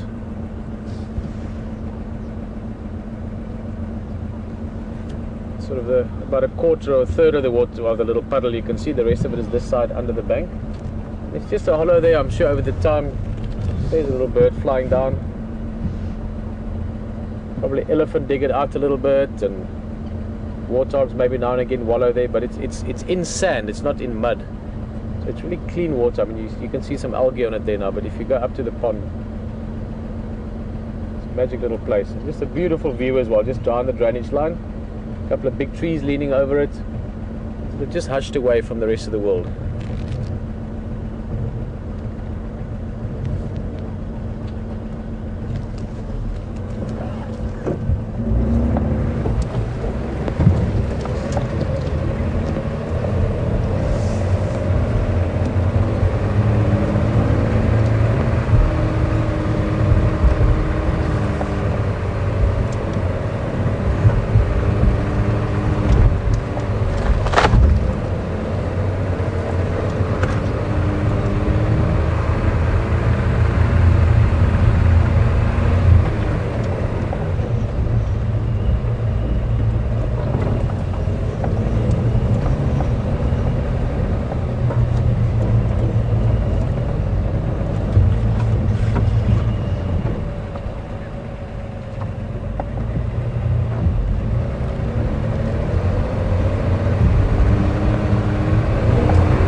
This little guy. This is a bird we will almost never get to see, and that's exactly why. They're shy. It's a rattling cisticola, tiny little brown bird like this. It's heard it calling close to us then. I thought maybe there's a chance.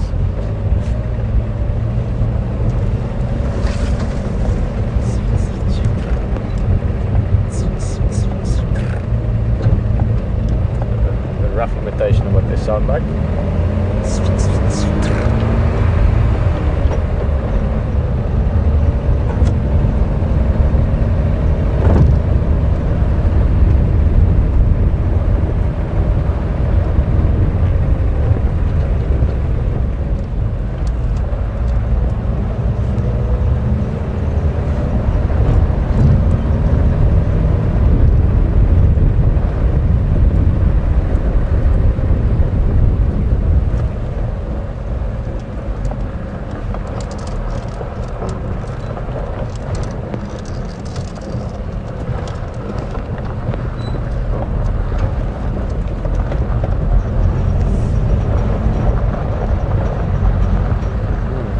sunlight. What's that, Brian? Oh no, I think he's saying something.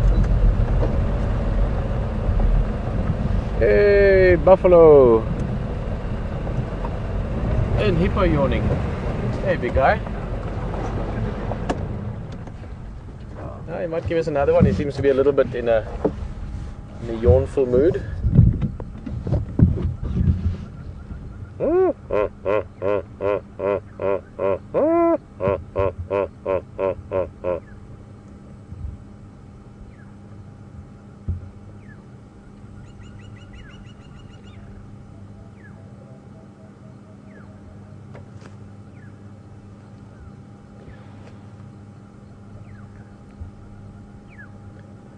Just give him a little bit of time.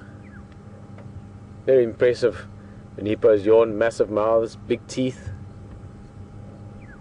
They don't need the big teeth for feeding, they're grass eaters. But they do use it a bit for defense, and of course in the case of the bulls, as we've seen with this old guy with the injuries, for fighting, and quite formidable weapons, often even killing each other, or injuries that result in the death of the other one.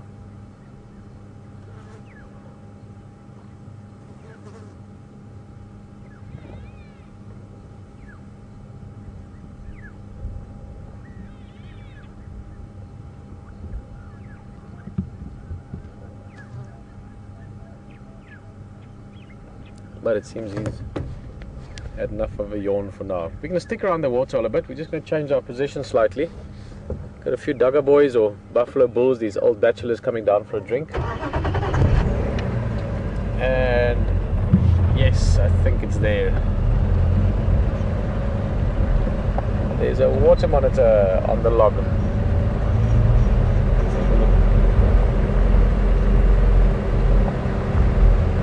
There's the buffalo. Oh, it's to judge.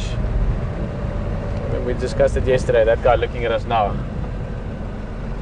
Reminds me of a bull we used to know here called the Judge. So we said the Judge too, but so we'll just call him to Judge. Great looking buffalo. I love this guy. He's got a fantastic sense of character and almost like being like a bruiser, you know. He's got this attitude about him that I really like.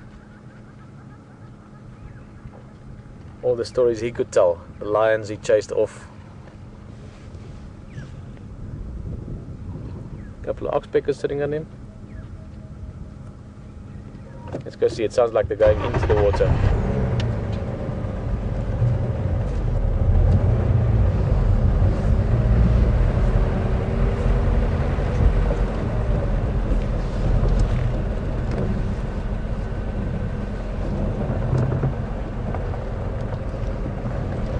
Once again, amazing light. And we've got the buffalo, but we also have the monitor lizard. We've seen him a few times swimming, always a bit difficult to see him.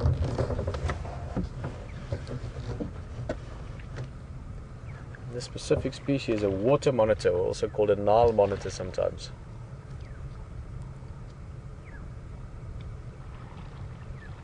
Whoa! Let me go slightly forward, so we're just around the corner from this bush. The hippo just gave a massive yawn.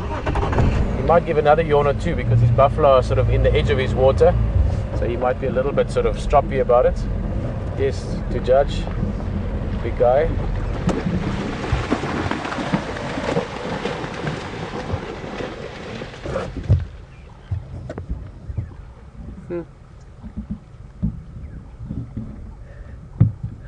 That's funny.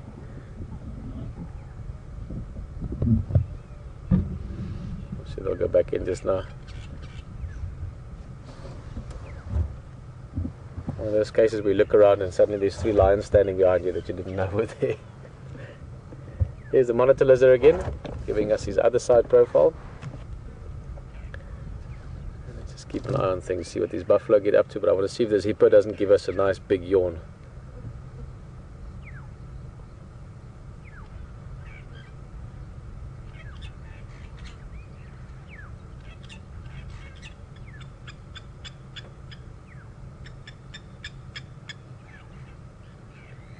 It's a blacksmith plover flying over us. Also called a lapwing. Looks like he's sneaking up on us. Little sneaky hippo.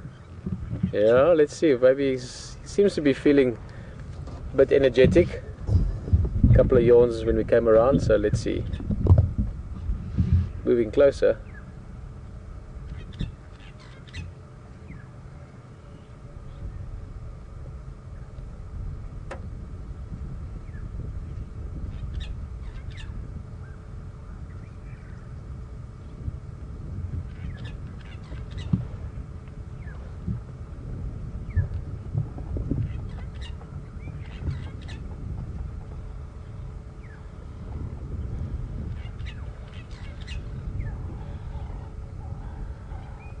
He's most likely going to wait just until we leave before he yawns again.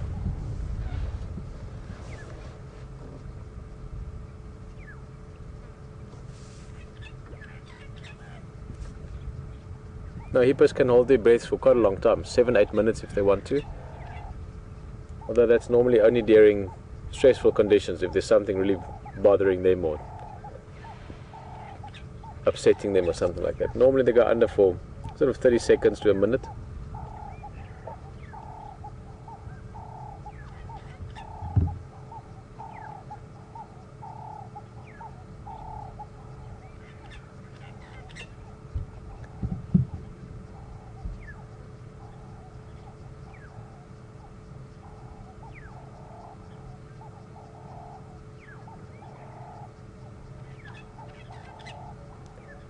Brian, might be a little difficult, but I'd love it if we could see this.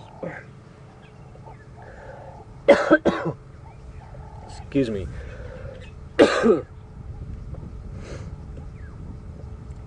Excuse me, that was a fly that just went the wrong way. There was a little emerald spotted dove that I hope you could see, but he didn't like all that coughing, it flew away, so never mind the dove. Sorry guys. Always a odd sensation.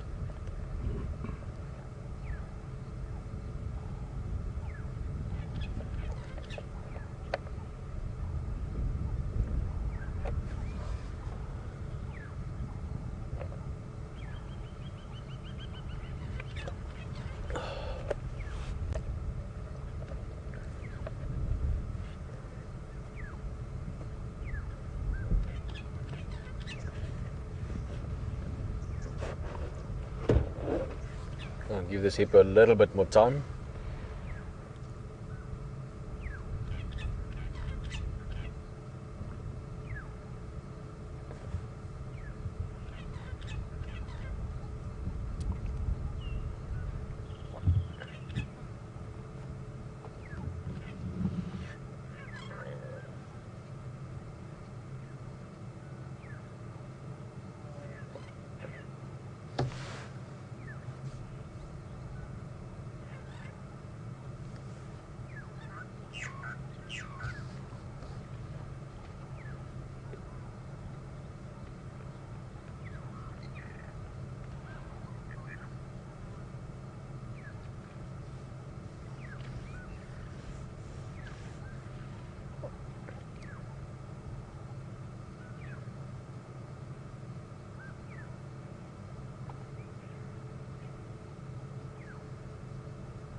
Well, perhaps he can wait longer than we can.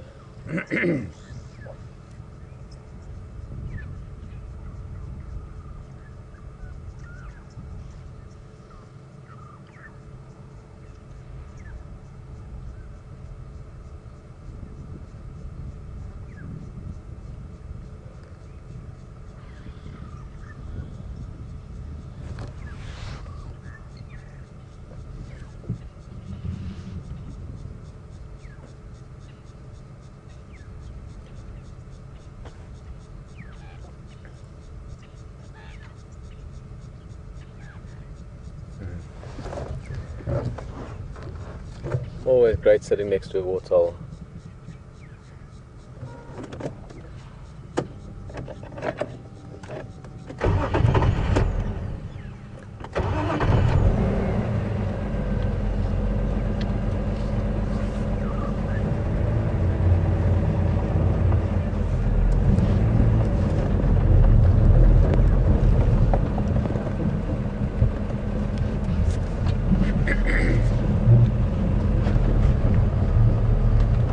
Hello Barisha, great question actually.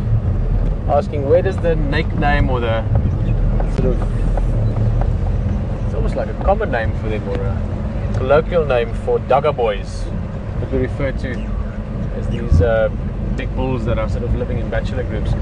Barisha, as far as I know, it comes from,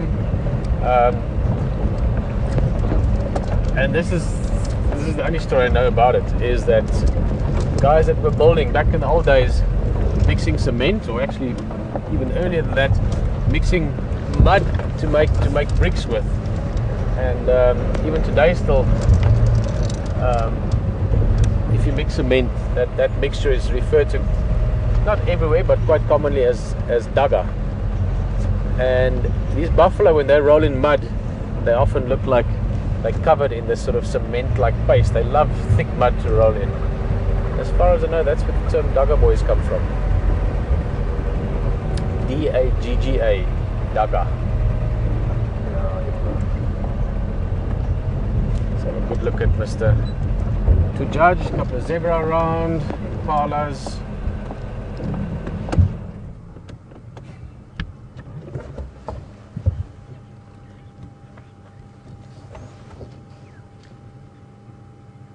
That guy's having a little fight with the bush there.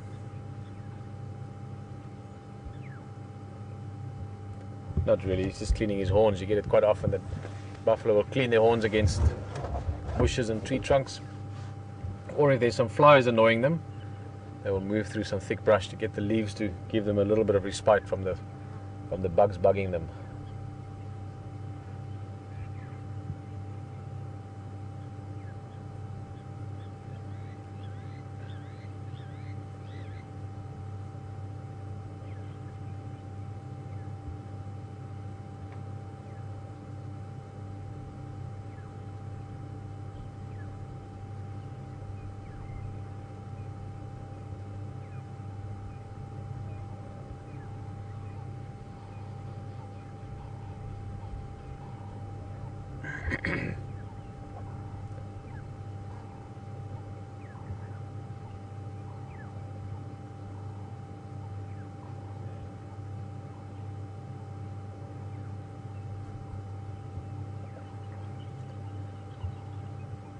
It's a question there from Mary J. Bradley. Hello Mary.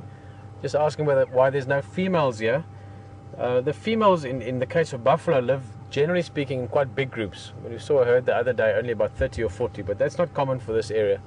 The typical size buffalo herd in these parts would be anything from 150 to 300-400 individuals. The biggest herd I have seen here in the Djuma area was about 1,500 buffalo some years ago. So typically big groups, and the females stay in those herds for many reasons, but mainly because of safety. It is much safer in large groups like that, and that's where they spend their time. That does, however, mean that they need to cover lots of ground, a lot of walking to get to grazing. 100 to 300 buffalo eats a lot of grass, and they drink a lot of water, so they have to move relative to where water is available as well. Sorry, I've still got a little scratchiness to my throat from that bug. So that's why you often find these older bulls. These are guys that are not necessarily, but often past their breeding prime. So they're still big guys, but they're now making way for the younger males coming in when it comes to mating season, or otherwise they stay in these bachelor groups to get themselves into great condition and then re-enter the breeding herds again at some stage. But the benefit of these Dugger boys, or these bachelor units, is that they're normally in small groups, 3-4 individuals like we've got here, up to 20 or 30 or so, seldom more than, I would say on average, probably about 3 to 15 bulls, or 3 to 10 bulls even. That's what you typically see them in. And the benefit for them is they are safe anyway, relatively speaking again. Big bulls like this, they're not necessarily more safe or less safe than they would be in a big herd. They can fight off predators. The only predator that can actually take down buffalo this size are lion, and even then it's lions that need to know what they're about. So they're quite safe, and that means they can not worry about the large numbers around them. And it also means that they can stay in nice areas, because there's not many of them. They can stay to areas like this where there's good grazing, there's lots of water close by, good place to go mud bathing if they want. and that works for them. So the females would always be in the breeding herds. You will not really see females with these small male groups.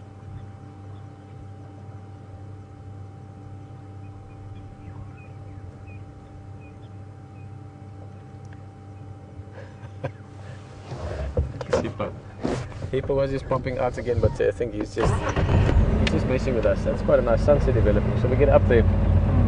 Always great to see the sunset in Africa,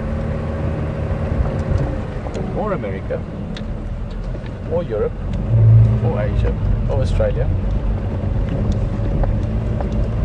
It's not so nice though to see the sunset in like far northern Europe, because there it sometimes sets for almost sort of 6 months. Kidding a little bit, but they do have the long days and then the long nights up in the north. I remember talking to Alexander Sletton about it. Alex was a very good friend and worked with Wild Earth, doing all kinds of wildlife camera work all over the world now.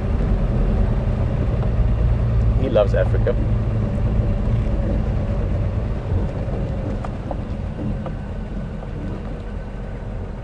Never really get enough of looking at zebra. They're just so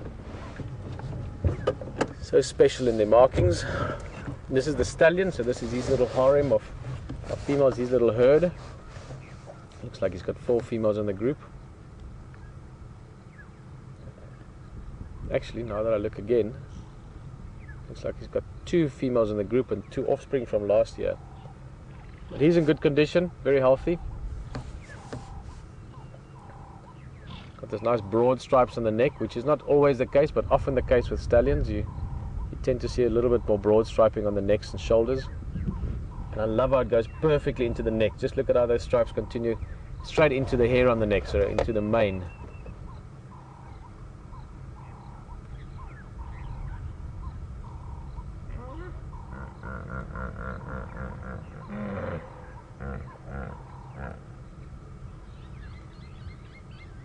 That's Mr. Hippo down there.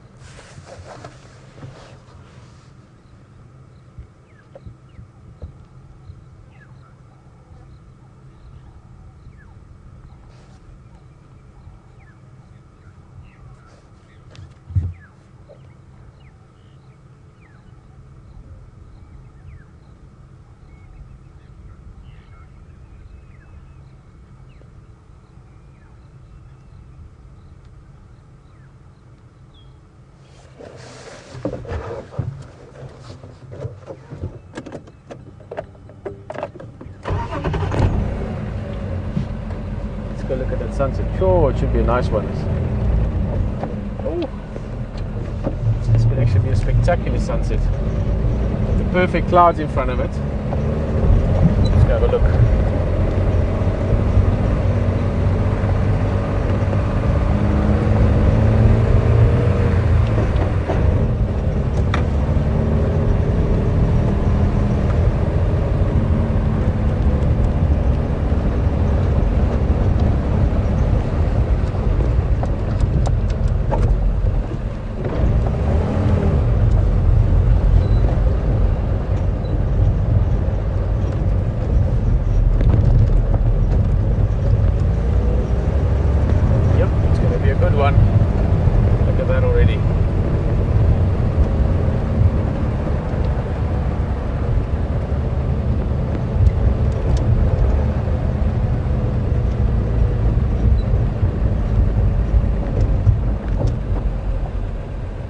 That's the first view of our rain shelter as well.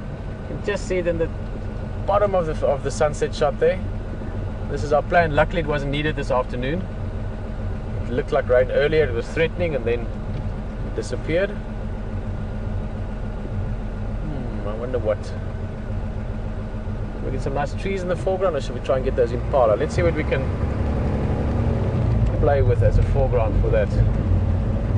That's absolutely stunning.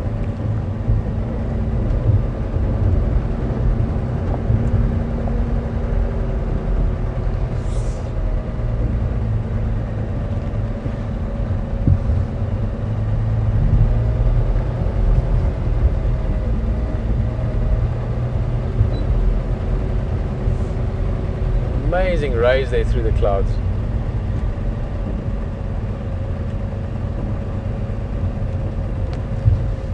looking at a couple of these impalas. There's a few of them standing on a termite mound almost.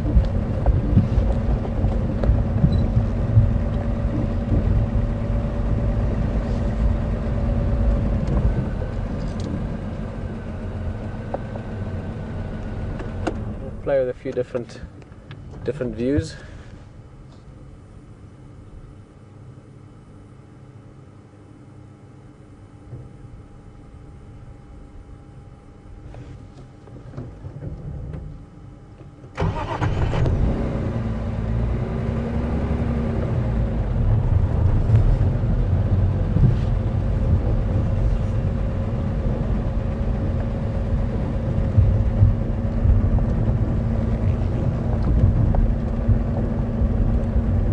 Couple of big marula trees here, beautiful shapes.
Wildebeest have gone.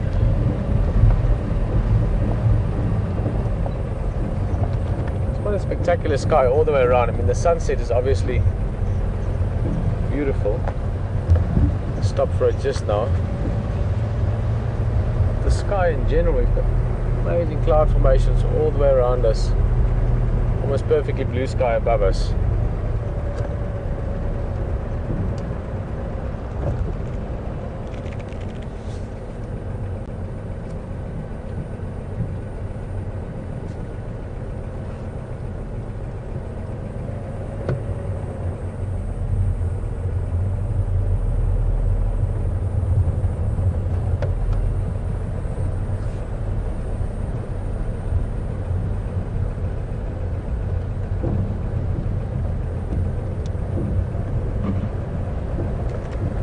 Things that big, skies that big, views that make you feel the way you're feeling right now. Those make you just reflect on how amazing life is, how amazing nature is. What a true privilege it is to have places like this in the world where all the different animals that have always been here can still live and survive and do their thing day to day and see the sunset.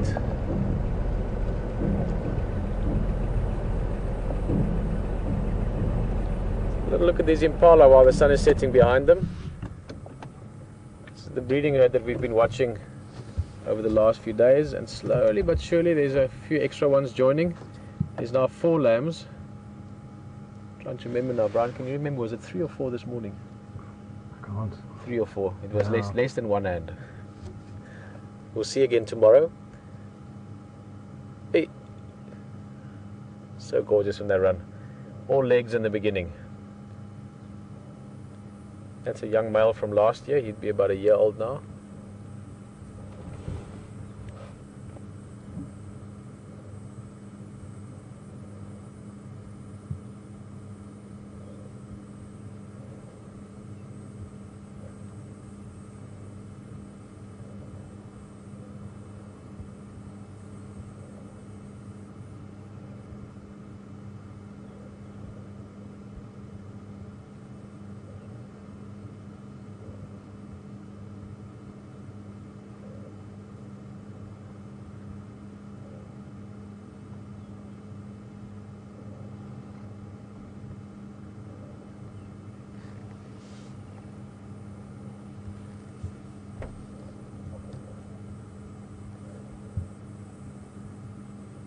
Always alert. And you see those ear tips as well, almost look like a second set of eyes.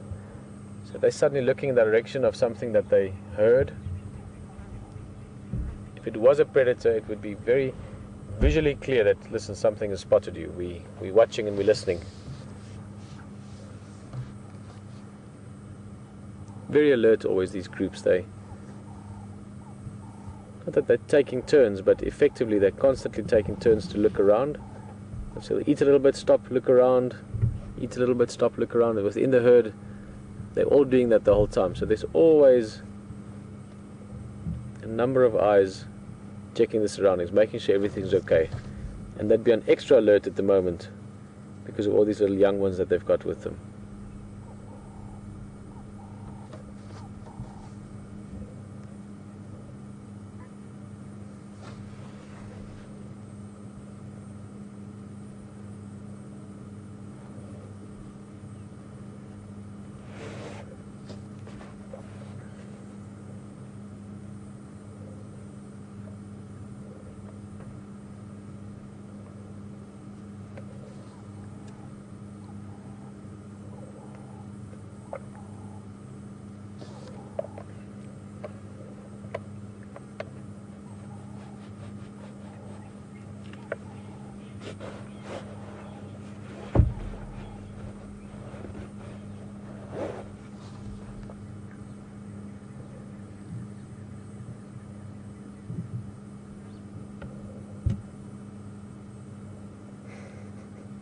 Hey little guys, you can see even these tiny ones, 1, 2, 3 days old, all the markings perfect. See those black stripes in the backside. We've got Jane just asking, and I think Jane, you've been on safari before. It's one of the old ranger jokes, or game ranger jokes, is they call the impalas the impalas the McDonald's of the bush, and that's because of those. Well, partly because of what looks like an M on the backside. That was something that was often joked about, but also because they tend to say that everyone eats them. They are, because of their size, they are preyed upon by quite a lot of different predators,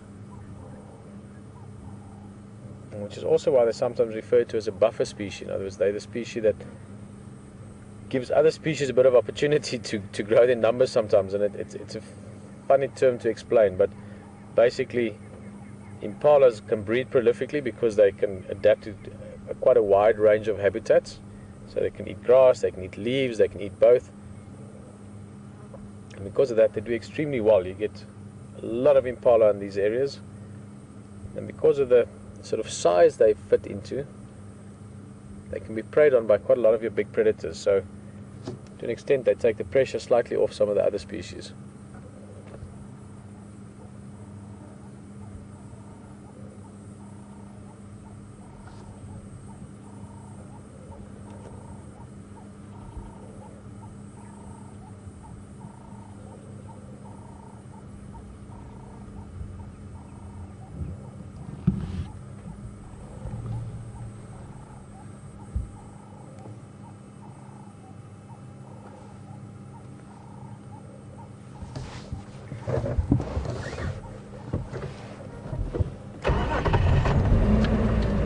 take a slow drive along. The sun is busy dipping away. I'm sure you're going to get some more color.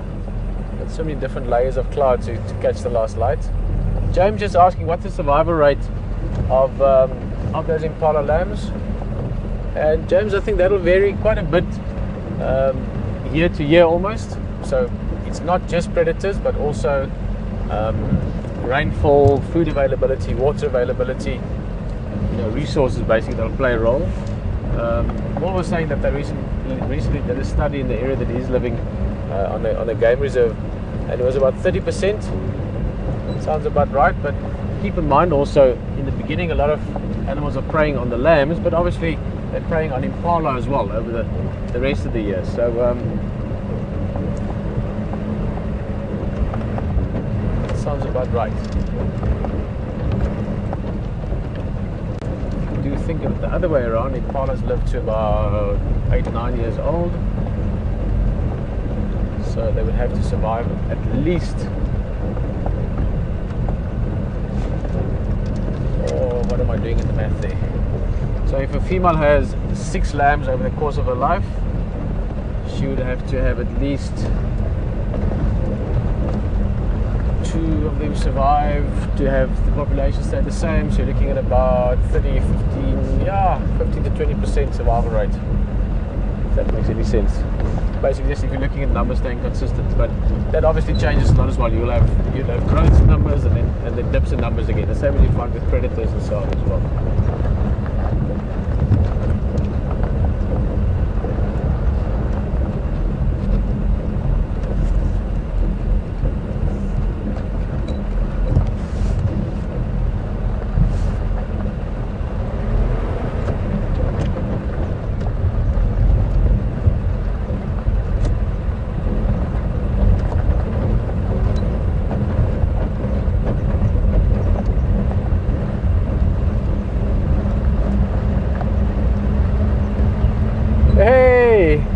Aiden is having a challenging afternoon following a leopard. Not always the easiest thing, but he's found Djuma again. So enjoy the leopard, and we'll see you back here in a little bit.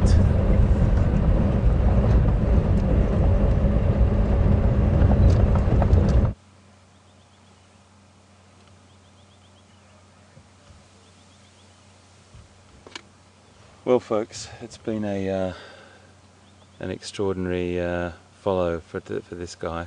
We've been on him all afternoon. We have been through some of the most incredible country, down through drainage lines and everything, and he's settled just here. He was on the hunt. We stayed our distance from him, but he's just hasn't come across any game yet or any prey. He had a look at some zebras, but there wasn't any zebras there that were small enough for him, so he carried on, and he's just settled on the edge of this termite mound. I'm still trying to get one of the other guides in here, so please bear with me for a second, but we've got some beautiful vision of him just sitting on the side of that termite mound resting.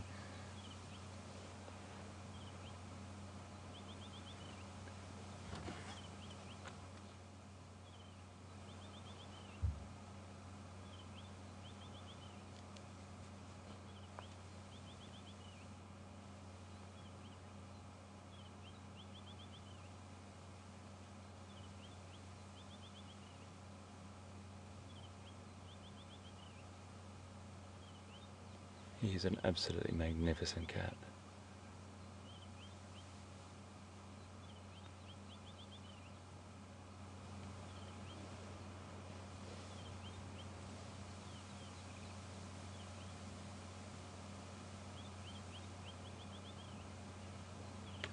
Just looking at us now, and also keeping his eyes open for any potential opportunities.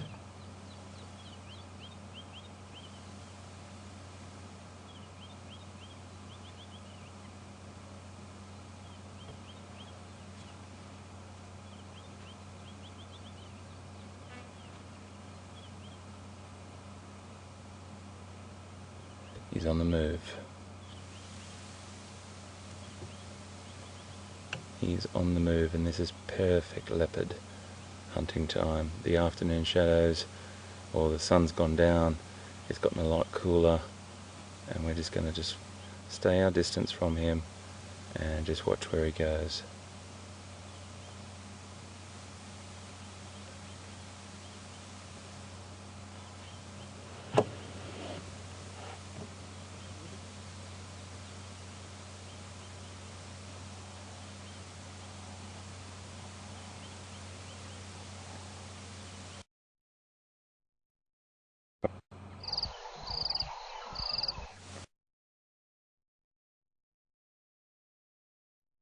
Heading west.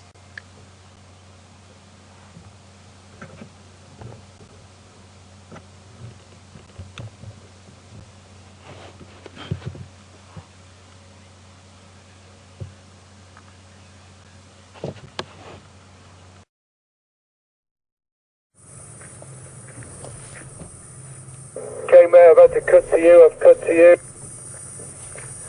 Alright, guys, well, welcome back. We were just jumping off the vehicle for a few seconds, stretching our legs. Still looking at that sky.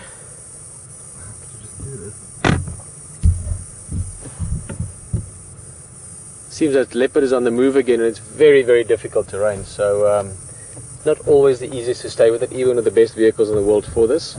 So, let's go look around a little bit more. Cicadas are making a big noise. I'm sure you can hear that. That sort of constant buzzing. It's a little insect that's almost impossible to spot. They look perfectly like tree bark where they sit. Let's go look around.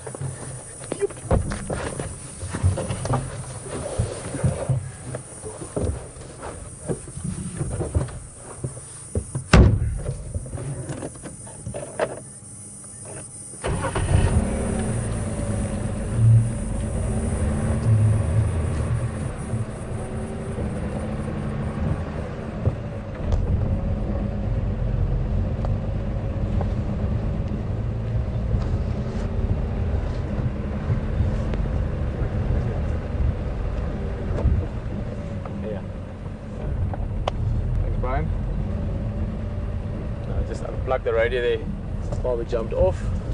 This is why you heard a little bit of it as you came to us.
Like we're gonna be surprised by something just now. I always feel like at this time of night, just when this sort of sunset time,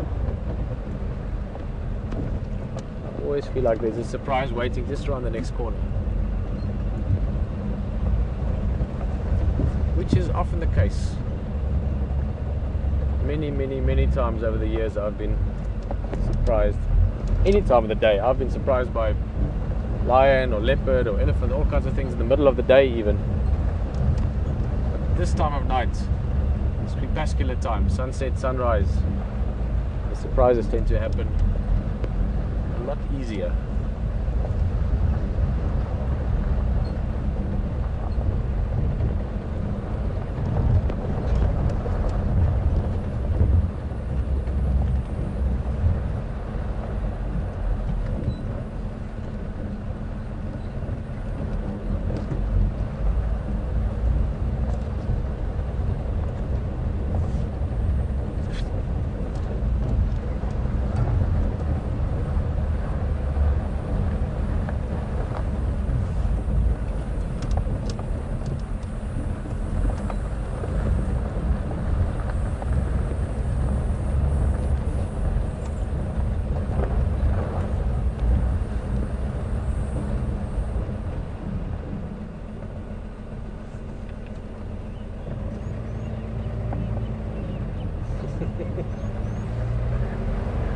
Vicky.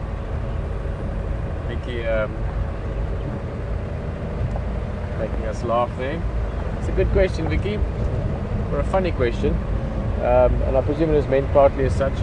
Vicky's just asking if we ever thought of planting different kinds of trees here, just to see what the elephants would do, or the animals would do. Sorry, I'm thinking of elephants because they're the ones that most often respond to that kind of thing.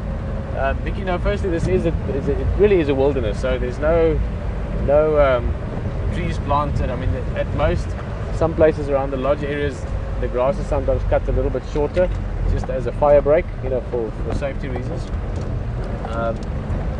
But there's no trees planted. However, you do find in some of the old lodges, way back in the day, people would plant trees there, and depending on the kind of tree, animals either don't do anything with them, or they just eat them down to the ground. So it depends on what kind of tree. Animals are very quick to learn what they can and can't eat. Elephants are one of those. But no, there's no trees planted, and in fact, a big move has been made over the last many years to remove exotic trees, remove areas that aren't part of a certain area. Not so much in this area. This area pretty much is what it is. You've got some plants that came in from Argentina, for instance, about 100 years ago, like the red star zinnia or the khaki bush, that are now part of the habitats. They can't be removed. But other invaders like lantana and so forth, that's removed when found. What I'm talking about now is actually more up towards the escarpment, into the mountains area. There they remove exotic trees that shouldn't be there. But we don't plant any trees here.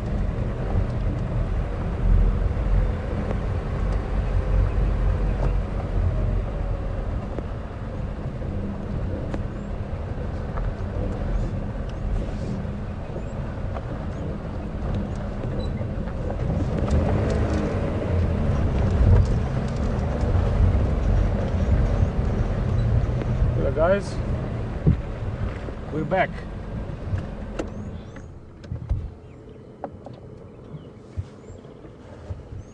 Near a helicopter way in the distance there, that's part of the park management. That's lazy days for buffalo bulls. Bit of a wallow in the water, nice way to cool down.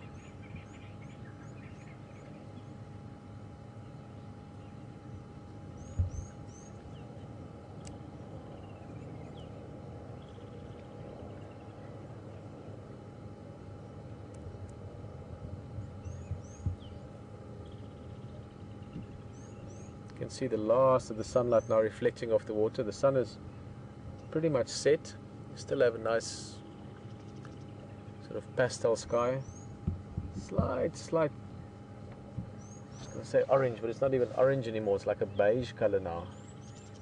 And then the grays and the light blues, which will soon make way to night, and the dark blues. And I think some stars tonight as well.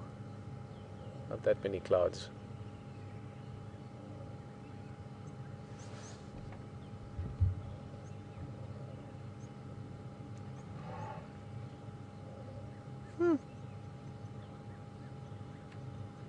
There's an odd sound, but that sounded like an elephant. Yes, elephants. Let's go a little bit forward.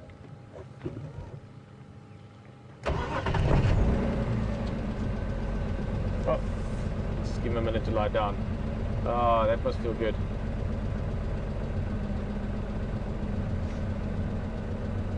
Cool down a bit after a hot day.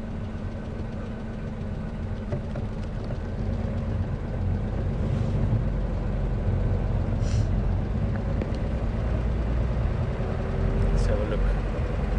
It's below the... Oh, it's a breeding herd. Or a little breeding herd. There we go. Hello. Smelling there. Oh, this is going to be quite cool. We can have a view from above. We're right on the wall of the waterhole. Ah, that's awesome.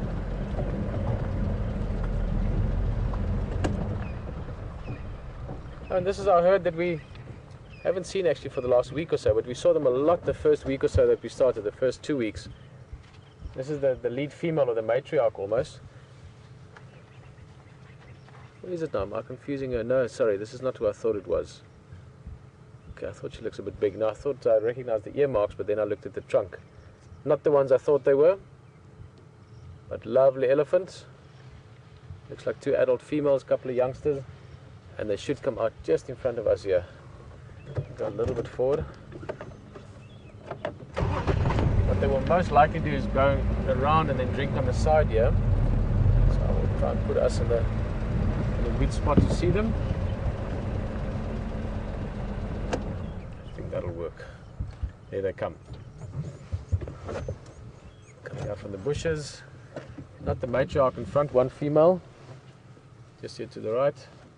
And then one youngster. And there's the big matriarch coming out as well.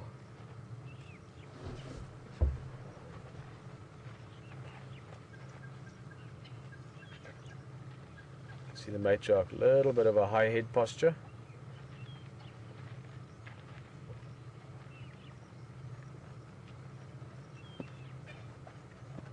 One more youngster to come.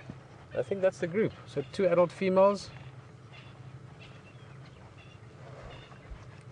2 youngsters, and sort of a juvenile, almost sub-adult.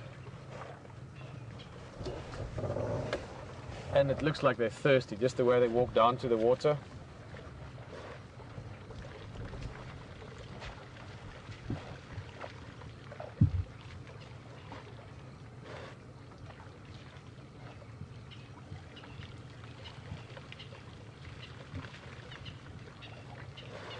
Yep, they're very thirsty. Maybe they had a drink this morning, but I don't think they've had anything to drink during the day.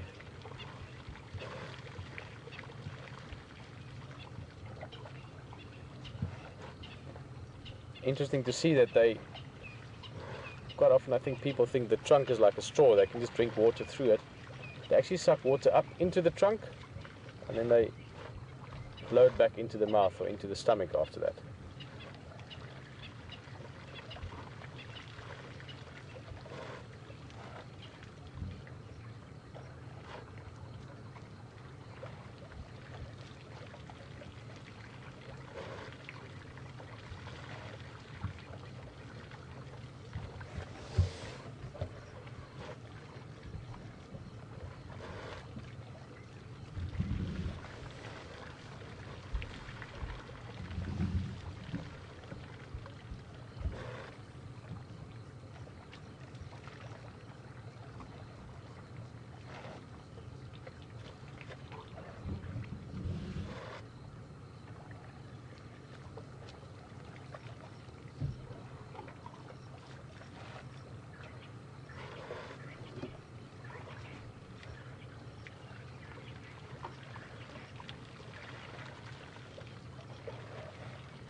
What an awesome setting.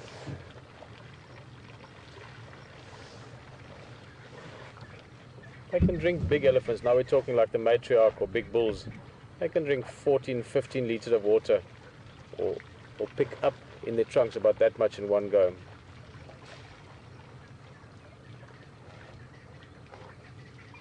So for a big bull elephant, they need to drink anything from 150 to 200 plus liters of water a day. That's in gallons about, I always forget, because if I remember correctly, there's a slight difference in the UK gallon and the English and the American gallon. But it's about 4.5, so 150 would be 35, 40 gallons. So yeah, between 30 and 50 gallons of water a day for a big elephant. And Chester was just asking if they need to drink every day. Yes, they do. They can go, if need be, a couple of days without water. It's not ideal. Same as humans, we can go 1 or 2 or 3 days without water, but then you're starting to really take strain. Elephants prefer to be able to drink every day. And if there's water plenty, they'll even drink twice a day.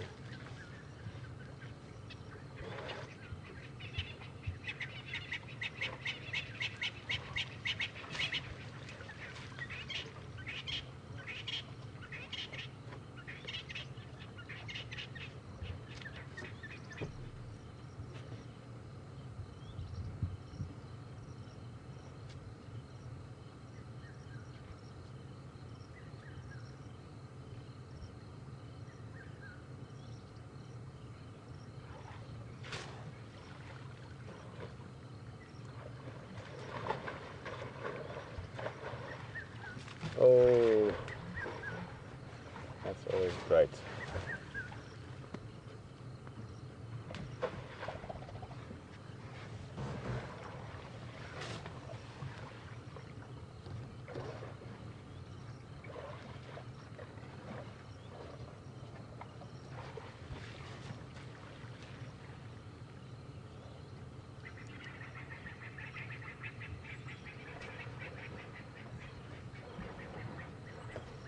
Bit of a mud bath, good for cooling down, also good for getting rid of little things that might be on the skin, little ticks, little fleas, and I think other times I just enjoy it. It feels good.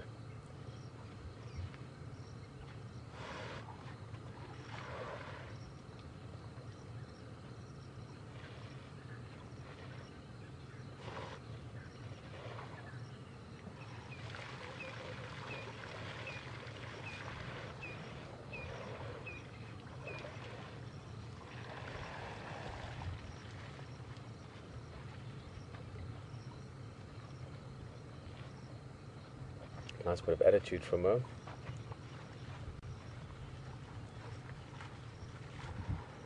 And that's the matriarch, so when she decides to go, the rest will follow. Here comes the young little ones just behind her. She's probably going to give us a bit more attitude when she comes out behind these trees, just to make sure that there's a comfortable place for the young ones to leave from. Oh, she's going to give us a bit of a head shake.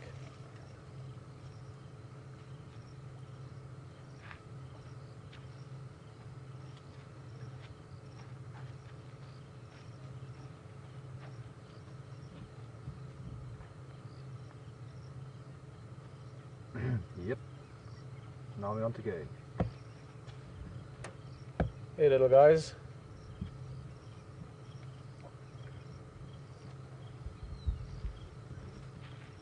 Here's the other female following. You can see the much smaller head proportionate to the body. And also a squarer head, not as round as the bulls. We discussed it earlier this afternoon. The bulls are much bulkier, not only in body but also in sort of in the whole shape of it, the head, shoulders.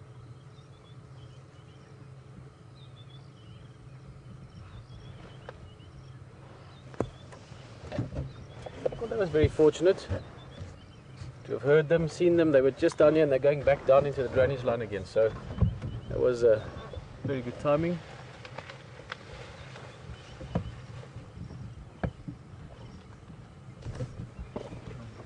It's starting to get a bit dark now.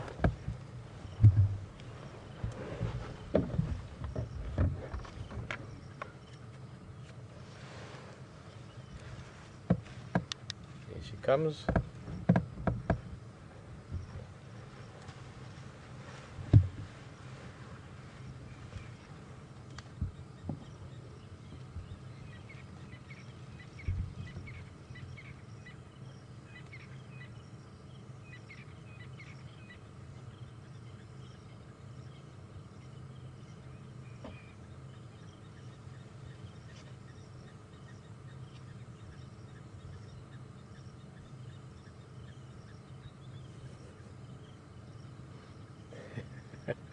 They do blend into their surroundings quite well.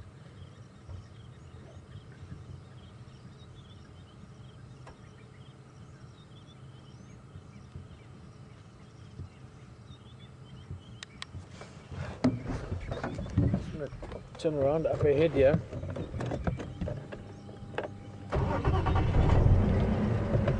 Just listening to Aiden on the radio there.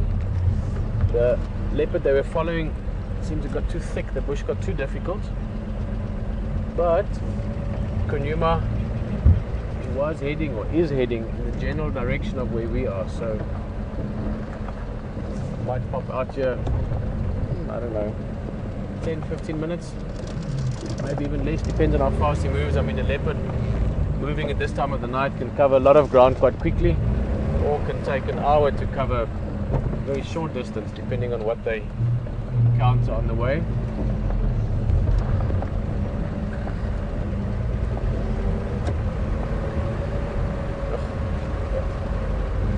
Beautiful, beautiful, beautiful.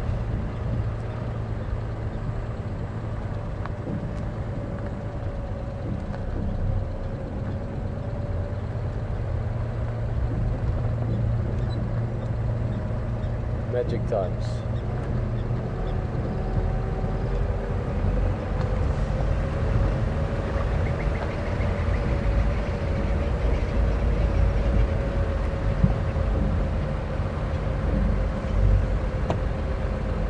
Oh, that's a leopard. Look at that. Gee, that was amazing. I thought it was a hyena at first. I didn't know what it was. But this looks like, let's get the other spotlight on before I switch the engine off. I'm not sure who this is. I don't think this can be Djuma. It's too far away from where Hayden had him earlier. So we'll have to see who this is. Maybe Quarantine, maybe his brother. Buffalo going through the water. Oh. Whoa, all happening around us. Sorry, Tofik won't be able to see it, but I'm just looking over my shoulder. The one hippo that was in the water just chased the buffalo for some reason. And I think whoever this is coming down for a drink. My gut feeling tells me Quarantine, perhaps. It is a male. He's definitely, well, definitely, that's a strong word for this. But he looks bigger than Djuma. It's not a mature big male yet, so it's not Mvula, it's not Tingana.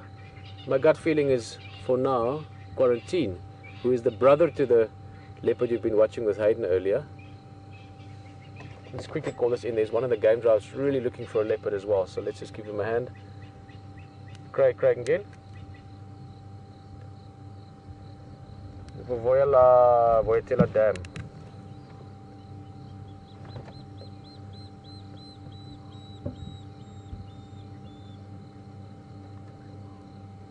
Who is this? Yeah, it's Quarantine. Yes, it's Quarantine. Moving one Madora Ingwe, I think Quarantine. I'll get a positive ID just now coming down to Puzamati.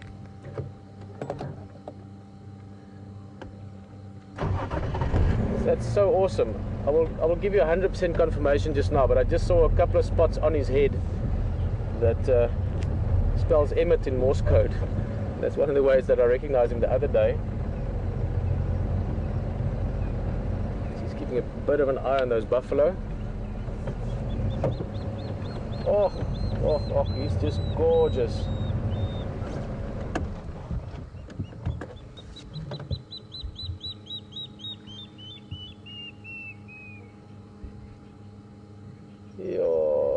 Isn't that just amazing?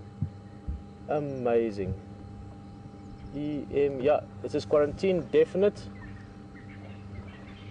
And he's going to disappear behind us. I'm going to have to turn a little bit. Yeah, it's amazing.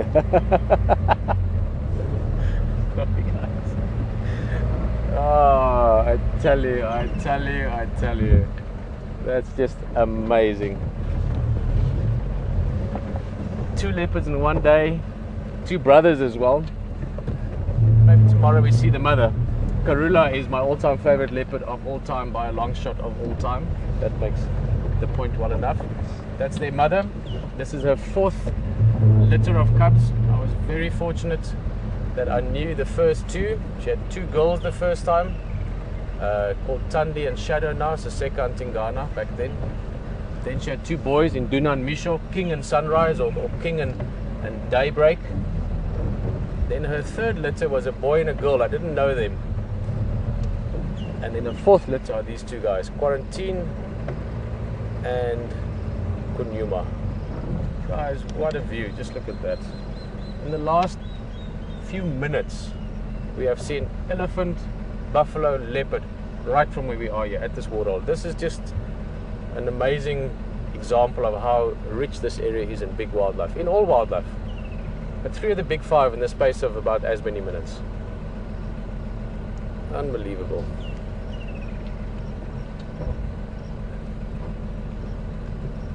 I knew there was a leopard around. Not just my gut, but my gut played a big role the last 48 hours. I've been seeing the tracks here and there. I've heard the monkeys.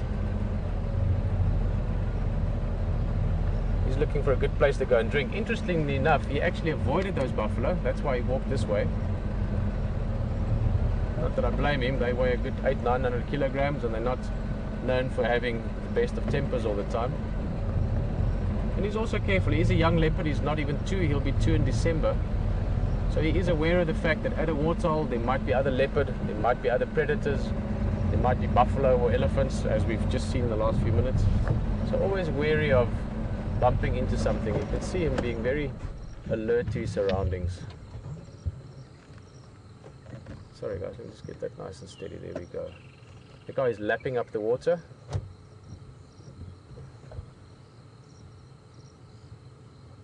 He's still a bit wary. He's looking at those buffalo. They're far away from him, but he's very alert. He's in the sort of final stages of becoming fully independent. What I mean with that, he is living an independent lifestyle already. He's not relying on his mother for food anymore. He's catching his own food. He's moving on his own, but he is staying within the territorial boundaries, if you want, of where he grew up, of Karula's area. So he's still technically under the protection of his mum and to an extent of his dad, Mvula, who is who is the father of these cubs, because I've seen Djuma, and Djuma looks just like his father. Oh, that is amazing light. Speak to Craig quickly, standing by.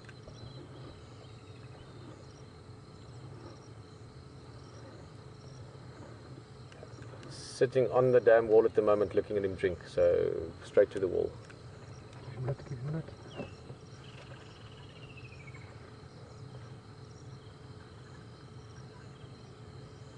Oh, that's stunning. Let's try and just get this a bit steadier. There we go. Look at those eyes.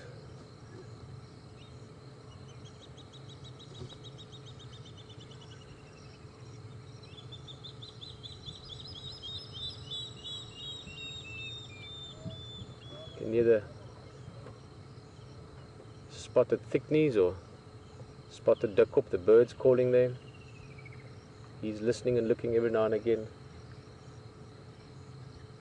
And like the other animals, like the elephants just now, he's thirsty. It's been a hot day. The cool of the evening is just settling in. He's got a big night ahead of him.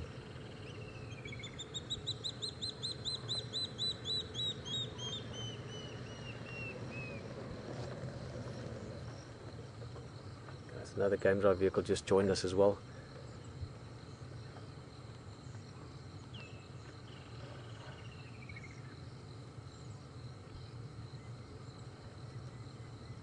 Look at the reflecting patterns on him from the water, from the light on the water. Oh.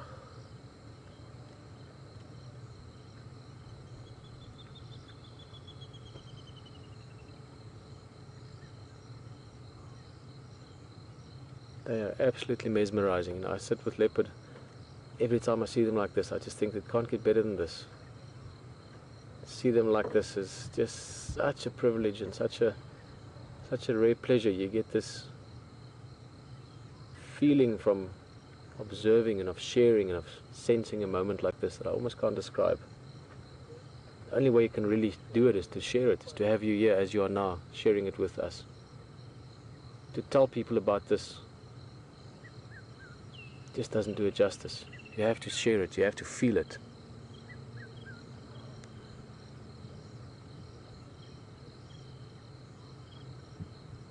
And then of course that first moment, that millisecond, when you suddenly realize you're looking at a leopard. 1 minute there's nothing, and the next minute you know there's a leopard right in front of you. That is just a feeling that is amazing.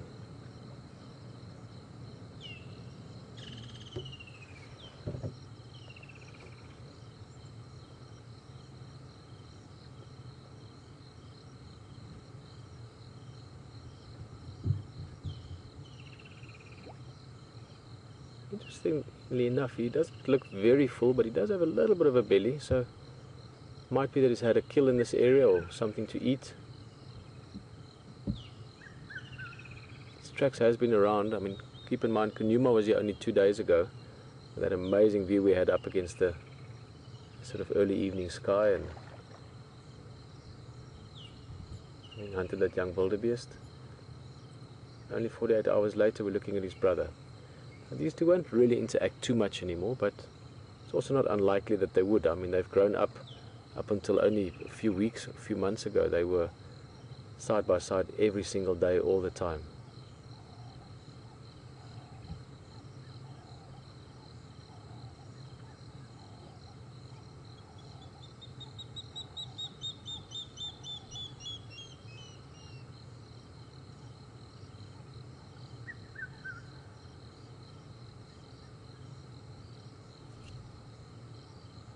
Look at that face.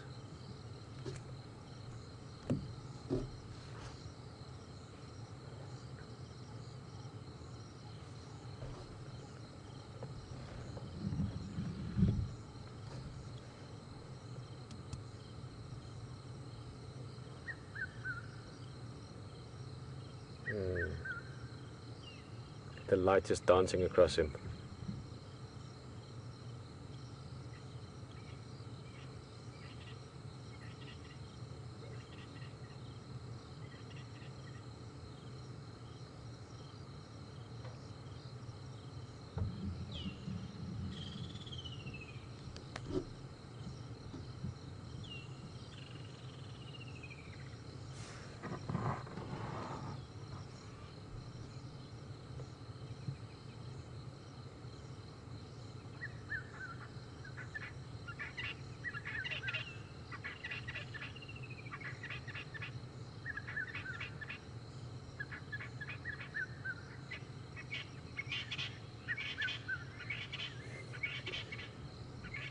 Next time we get a leopard like this drinking,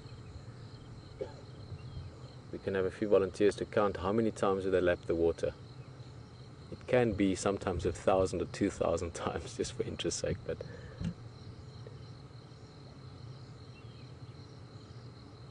this is a thirsty cat.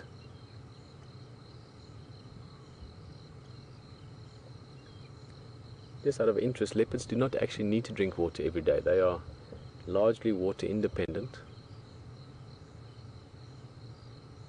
but obviously when there is water, when it's available, they will drink, often twice or 3 times a day.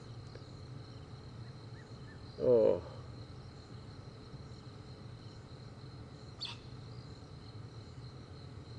look at that reflection as well. Shadow in the night.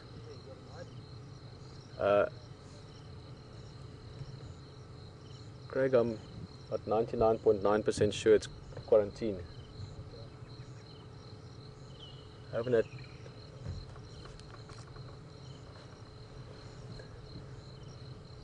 great to know that H2 could join us here as well. He's been through some thick bush this afternoon following this guy's brother.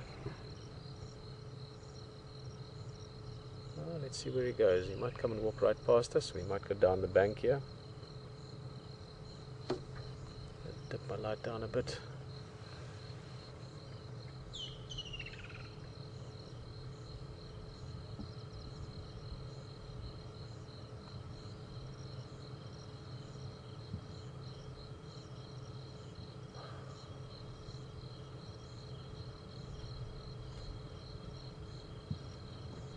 Sometimes I feel like I'm also not allowed to speak when he's that close. It's just so, it's like a spell.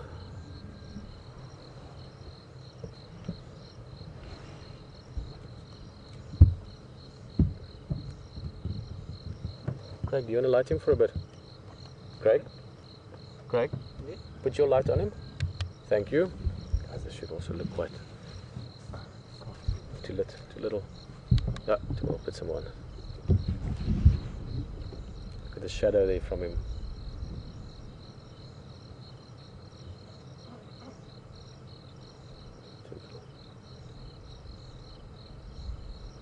Going into his favorite area, this drainage line that we've been scouring for leopard the last few days. Oh, there we go. That's the, it's just very difficult. I'm just lighting very carefully now because I'm shining down into him. I don't want to get it in his face. He's definitely got something in his belly, not just water. So I think he's got a kill here somewhere. That makes for a very exciting morning. We're going to have to find him again in the morning.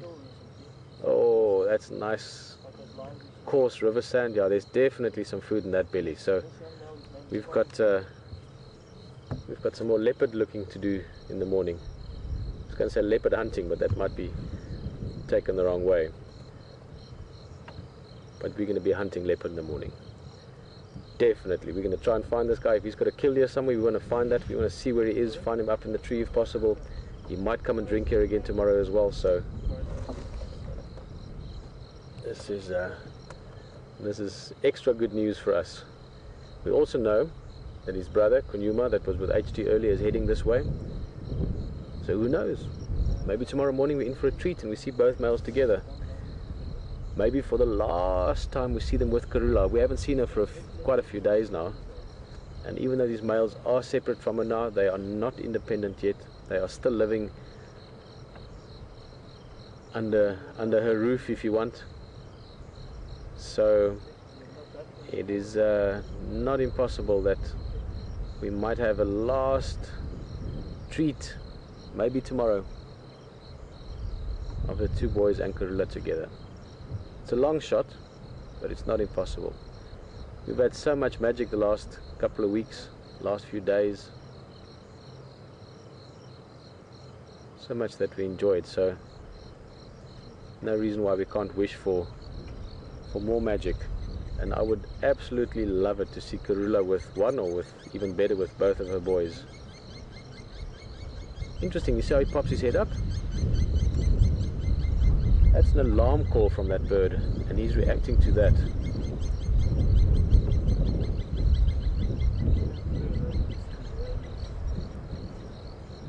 don't know why that is.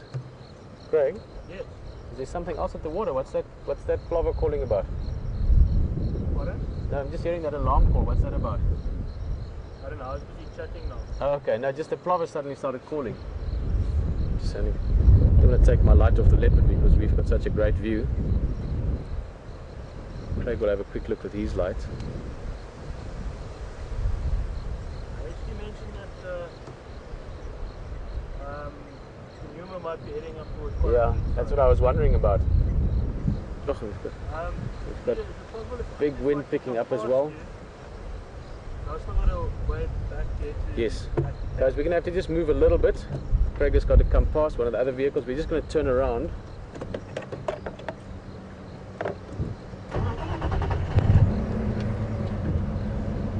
He's going to sit right there.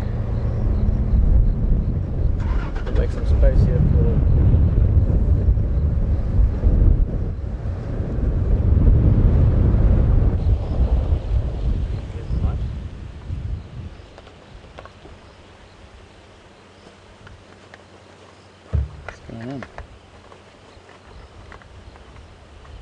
Thanks so much, Pete. Pleasure, man. Have a nice evening.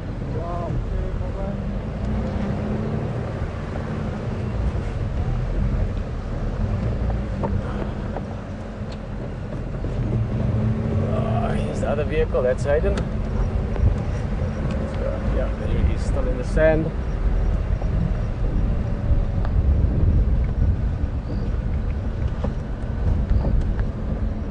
Hey.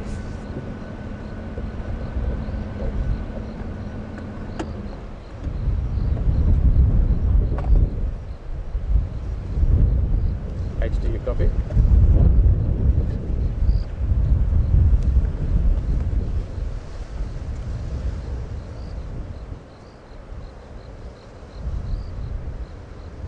HD?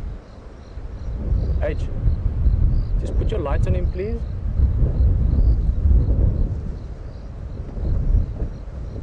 Using light.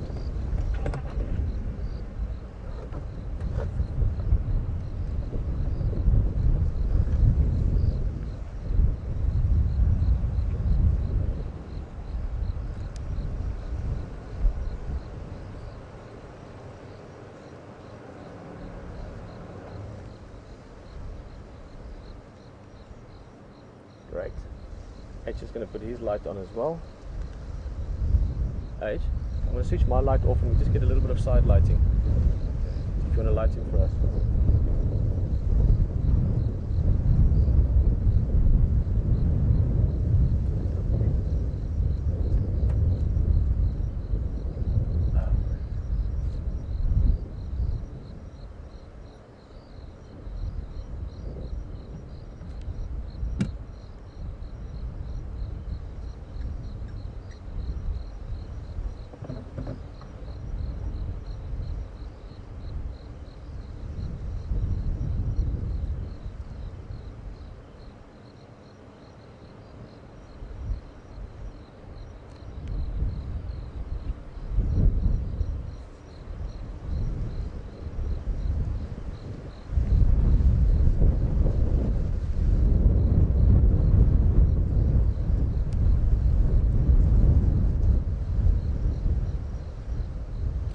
that's a good nap, huh?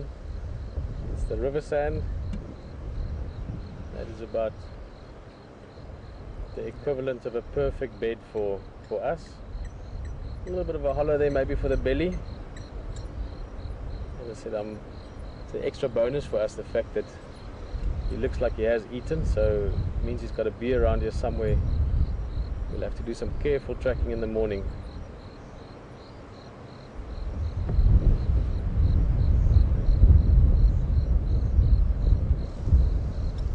See the ears just every now and again just listening.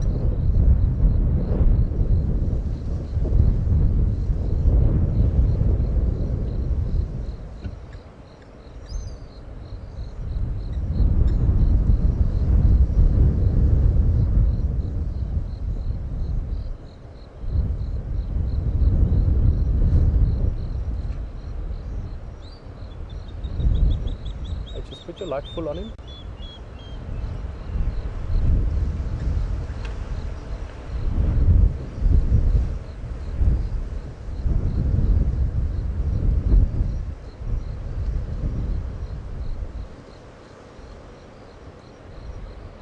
Well, that's the life. I'm not necessarily just talking about the leopard. It's been an absolutely fantastic afternoon. All kinds of things, the elephants, surprise a leopard at Treehouse Dam, the hippo story that we still must see where it ends, and just lots to enjoy. The sunset, I must say, was a very special one as well. So it's been a lovely afternoon in the African bush here, and I'm just going to say thank you very much as always for joining us here. Without you, this wouldn't be possible for all of us. What a thing to share. For myself, Peter, and Brian, and HD and VM, who's sitting just across from us, guys, thanks so much, and have a fantastic day. We are. See you tomorrow.